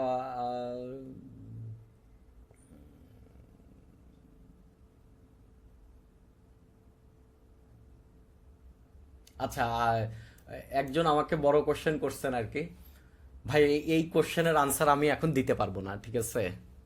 আমি একটা কিছু স্পেশাল টাইমের জন্য অপেক্ষা করতেছি। আপনার এই কথা আমি খুবই ভালো মতন বলবো। আশা করি আপনারা যদি 47 দেন, 47-এর আগে খুব ভালো মতন এটা আপনি জানতে পারবেন। ওকে, আচ্ছা, অনলাইন এক্সাম আমি নাম বলে দিই, আমি নিজে লাইভ এমসিকিউ দিতাম, আপনারা লাইভ এমসিকিউ ট্রাই করতে পারেন। ঠিক আছে, অন্যান্য অ্যাপের তুলনায় আমার কাছে ভালো মনে হয়েছে, যদিও কোশ্চেন একটু কঠিন, বাট একটু কঠিন কোশ্চেনে আলাপ আলোচনা থাকা উচিত।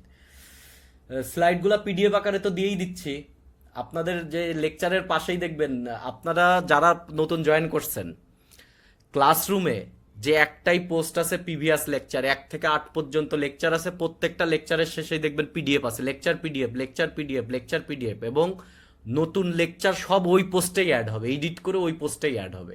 ঠিক আছে, আজকের লেকচারটাও আপনি ঘন্টাখানিক পরে ওই জায়গা পাবেন। ঠিক আছে, এটা নিয়ে কেউ মানে আর কোথাও খুঁজবেন না, প্রত্যেকটা স্লাইডই দেওয়া আছে। ওই কান্তারা মুভি, রাইট, একজন ওই যে সিনেমাটার কথা আমি ভুলে গেছিলাম, আপনাদেরকে বলেছিলাম, কান্তারা মুভি চমৎকার মুভি। আচ্ছা, নিউজ পেপার পড়ায় কোনো করতেছেন না ভাই, আপনি একটা নিউজ পেপার পড়ার একটা ইন্টারেস্ট যদি বিল্ড আপ করতে চান, আমি বলবো ইংলিশ নিউজ পেপার পড়বেন, এবং আপনি অপিনিয়নে যাবেন। অপিনিয়নে গিয়ে একজন ভালো প্রোফাইলের একজন রাইটার, ধরেন আপনি ডেইলি স্টার পড়তেছেন, ভালো প্রোফাইলের একজন রাইটার কোনো একটা ইকোনমিক বা ওয়ার্ল্ডের একটা জিনিসকে বিশ্লেষণ করছে, শুধু একটা ফিচার পড়েন, একদিন একটা পড়েন, আর কিছু পড়ার দরকার নাই। এবং এই একটা নিউজ আপনি ভালো মতন পড়েন, আপনি প্রত্যেক ঢালাই অমুক জায়গায় 2টা গুলি চলছে, অমুক জায়গায় এই হয়েছে, এইগুলো পড়ার দরকার নাই, শুধু অপিনিয়নে যাবেন, অপিনিয়ন পেজে যাবেন, এবং এখানে গিয়ে আপনি একটা নিউজ পড়েন, দিনে একটা পড়েন। ঠিক আছে, দিনে একটা পড়েন এবং পড়েনি ভাই।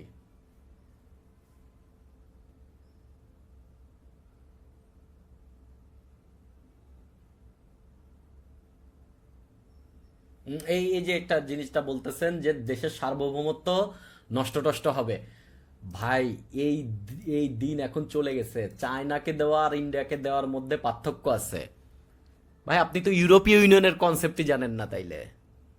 এই এই যে একজন অ্যানোনমাস অ্যাটেন্ডি লেখছেন আর কি, ভাই এই রকম যদি মেন্টালিটি হয়, ইন্ডিয়াকে যদি আমরা ট্রানজিট দিই দেখে আমাদের সার্বভৌমত্ব নষ্ট হয়ে যাবে, তাহলে কোনোদিন ইউরোপীয় ইউনিয়ন হতো না। এবং এই টাইপের মেন্টালিটির জন্য সার্ক একটা, যখন আমরা অর্গানাইজেশন নিয়ে পড়বো, তখন আপনারা দেখবেন ওয়ার্ল্ডের একটা লুথা অর্গানাইজেশন, সরি আমি এই শব্দটা উচ্চারণ করার জন্য খুবই দুঃখিত, মানে খুবই ওয়ার্ল্ডের, ধরেন কি বলবো আর কি, সার্কের চাইতে সার্কের চাইতে আমি কি বলবো, ধরেন এইটা বলা ঠিক হবে কিনা জানি না, এই ঠেঙ্গাবাড়া মহিলা সংস্থা অনেক বড় সংস্থা।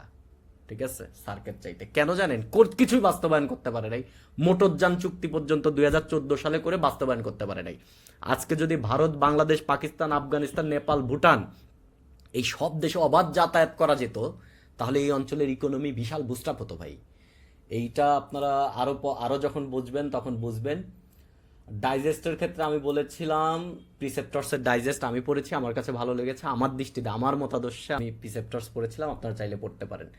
এগুলা কথা না আমি পাবলিকলি বলতে চাই না, মানে কোনো বই রিকমেন্ডেশন দেওয়া আমার কাজ না। ঠিক আছে, সো দ্যাটস ওয়াই আপনারা তো আমার আপনা মানুষ টাইপের, এই জন্য আর কি।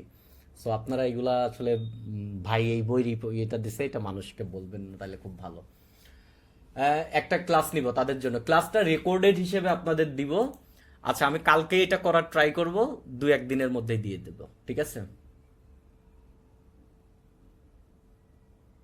হ্যাঁ পড়তে হবে ভাই, যারা 47 প্রিলি রিটেন দিবেন, এই প্রত্যেক দিনই রিটেনটা পড়ে দেন ডাইজেস্টে যেতে হবে। ঠিক আছে, আমি যেভাবে পড়তে বলতেছি এইভাবেই পড়তে হবে। এই যে লাইভ এমসিকিউতে এক্সাম দিচ্ছেন, কন্টিনিউ করতে পারতেছেন না কেন রে ভাই? আমি তো ধরেন যখন আমার বিরক্ত লাগতো, তখন আমি শুয়ে শুয়ে 20 মার্কের একটা পরীক্ষা থাকতো মনে হয়, সেভ এক্সামে ডেইলি এমসিকিউ মনে হয়, বা ডেইলি এক্সাম, যা 2টা পরীক্ষা দিয়ে দিতাম। ঠিক আছে, এটা গেম খেলার মতন ছিল আমার। দিতে পারেন না কেন ভাই? আর সবাই, আপনাদের একটা ব্যাপার বলি, যারা একটু বিসিএস পড়ছেন, মানে একবারে নতুন না, কিছু দূর পড়ছেন যারা, তারা কখনোই, আপনি 46 রিটেন দেন, 47 পিলি দেন আর 48 পিলি দেন, ধরেন বিসিএস নিয়ে আপনার একটু জ্ঞান হয়েছে, ফ্রি যে শুক্রবারের এক্সামটা আছে, ফ্রি, সেভ না কিন্তু, লাইভ এক্সামটা একদিন পরে রেজাল্ট দেয়, 200 মার্কের পরীক্ষা, সবাই দিবেন। এবং আপনি যদি ধরেন ম্যাথের আইনস্টাইন হন, তারপরেও ম্যাথ আনসার করবেন, মানে 200টার পরীক্ষার এমসিকিউ দিবেন। আমি এরকম ছেলে পেলে দেখছি, সায়েন্সের তো পণ্ডিত বেশি, বলে বিজ্ঞান আর ম্যাথ মানসিক দক্ষতা বাদ দিয়ে সে পরীক্ষা দেয়, মানে এইগুলো তার কনফিডেন্স লেভেল অনেক হাই। ঠিক আছে, তখন মনে হয় কি জানেন, যে থাপড়ায় কান গরম করে দিই, এটা মনে হয় আমার। সরি এত ক্যাজুয়াল শব্দ উচ্চারণ করার জন্য আমি খুবই দুঃখিত, বাট আমার তাই মনে হয়। আপনি 200 মার্কের প্রত্যেক শুক্রবারে পরীক্ষা দিবেন, নামাজ টামাজ সকাল দুপুরে জুম্মার নামাজ পড়ে এসে খাওয়া দাওয়া করে বসে যাবেন, খাতা কলম নিয়ে একবারে সেট আপ হয়ে একটা 2 ঘন্টার পরীক্ষা দিবেন প্রতি সপ্তাহে। ভাই বিলিভ ইট অর নট, এত পড়তেছেন, এই পড়াটরার সব ভ্যালু হচ্ছে 40%, এবং আপনার এক্সাম দিবেন না এত বেশি পিলি পাস করার জন্য, এক্সাম আপনার এই কন্ট্রিবিউট করবে 60%। আই রিপিট, আপনার প্রিলি পাস করার জন্য এত পড়ালেখা করতেছেন, এইটা পরীক্ষার হলে প্রভাব ফেলবে 40%, 60% প্রভাব ফেলবে এক্সাম। এই জন্য exam exam exam exam exam, প্রচুর এক্সাম দিতে হবে। রাত্রে ঘুমানোর আগে ঘুম আসে না, 2টা এক্সাম দিয়ে দিবেন। ঠিক আছে, সংবিধান চেঞ্জ হতে পারে কিনা, সংসদ ছাড়া সংবিধান চেঞ্জ হওয়া পসিবল না, সংসদ লাগবে। ঠিক আছে, বিজ্ঞান নিয়ে আমি বলছি সায়েন্স আওয়ার পড়বেন, আমাদের জন্য কঠিন হয়ে যাচ্ছে। যাদের কাছে সায়েন্স আওয়ার কঠিন হয়ে যাচ্ছে, কি বলতে পারি বলেন, বিজ্ঞানটা পড়লে ভালো হইতো, পড়াতে পারতেছি না আমি, এত বাংলাদেশ বিষয়গুলো ইটালি নিয়ে বিজ্ঞানটা নিয়ে কথা বলতে পারলে ভালো হতো। চেষ্টা করতে থাকেন। ঠিক আছে, আপনাদের কঠিন কঠিন জায়গা আমি সুযোগ পেলে পরবর্তীতে আপনাদের আমি কিছু বলে দিতে পারবো। সিলেবাস চেঞ্জ হওয়ার কোনো সম্ভাবনা নাই, কোশ্চেনের প্যাটার্ন চেঞ্জ হতে পারে, তবে সেটা তো শুধুমাত্র বাংলাদেশ বিষয় বলিতে, অন্য কোনো কিছুতে না, সেটা আপনি ধীরে ধীরে বুঝে যাবেন আর কি কি হতে পারে।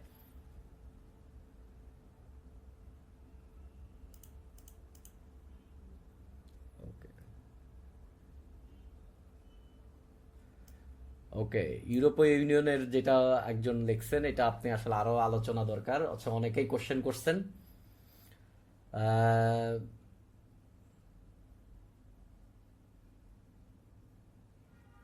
হ্যাঁ, এটা পড়তে পারেন। একজন লিখছেন যে ম্যাক্সিমাম দিনই ভালো কোনো ফিচার পাওয়া যায় না।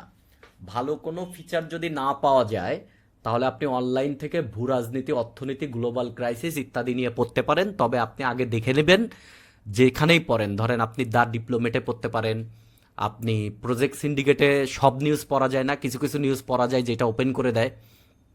তারপরে আপনি টেলিগ্রাফ পড়তে পারেন, তারপরে আপনি ওয়াশিংটন পোস্ট পড়তে পারেন, বা হচ্ছে আপনি এই রিসার্চ গেটের কোনো একটা জার্নাল পড়তে পারেন। তবে অবশ্যই দেখবেন পাবলিকেশনটা কবে, মানে এটা কবে পাবলিশ হয়েছে। অবশ্যই 2024-এর রিসেন্ট টাইমের ইস্যু নিয়ে আপনি পড়বেন, এটা পড়াটা ভালো। তবে এইটা পড়তে গিয়ে যে মোহাম্মদ সাইফুল্লাহ, আপনার উদ্দেশ্য সহ সবাইকে বলি, অনলাইনে একটা এরকম ফিচার যদি আপনি পড়তে যান, এটা পড়তে গিয়ে যদি 2-1টা ইনফরমেশন খুবই ইউনিক পান, যে আর চমৎকার ইনফরমেশন, তো এটা এটা অবশ্যই আপনার খাতায় লিখে ফেলতে হবে, না লিখলে জীবনেও মনে থাকবে না। আর এই ইনফরমেশনটা যে আপনি পাইলেন, এটা নিয়ে প্রচুর প্রচুর গল্প করতে হবে। ওকে, শুভরাত্রি, সবাই ভালো থাকেন, আল্লাহ হাফেজ।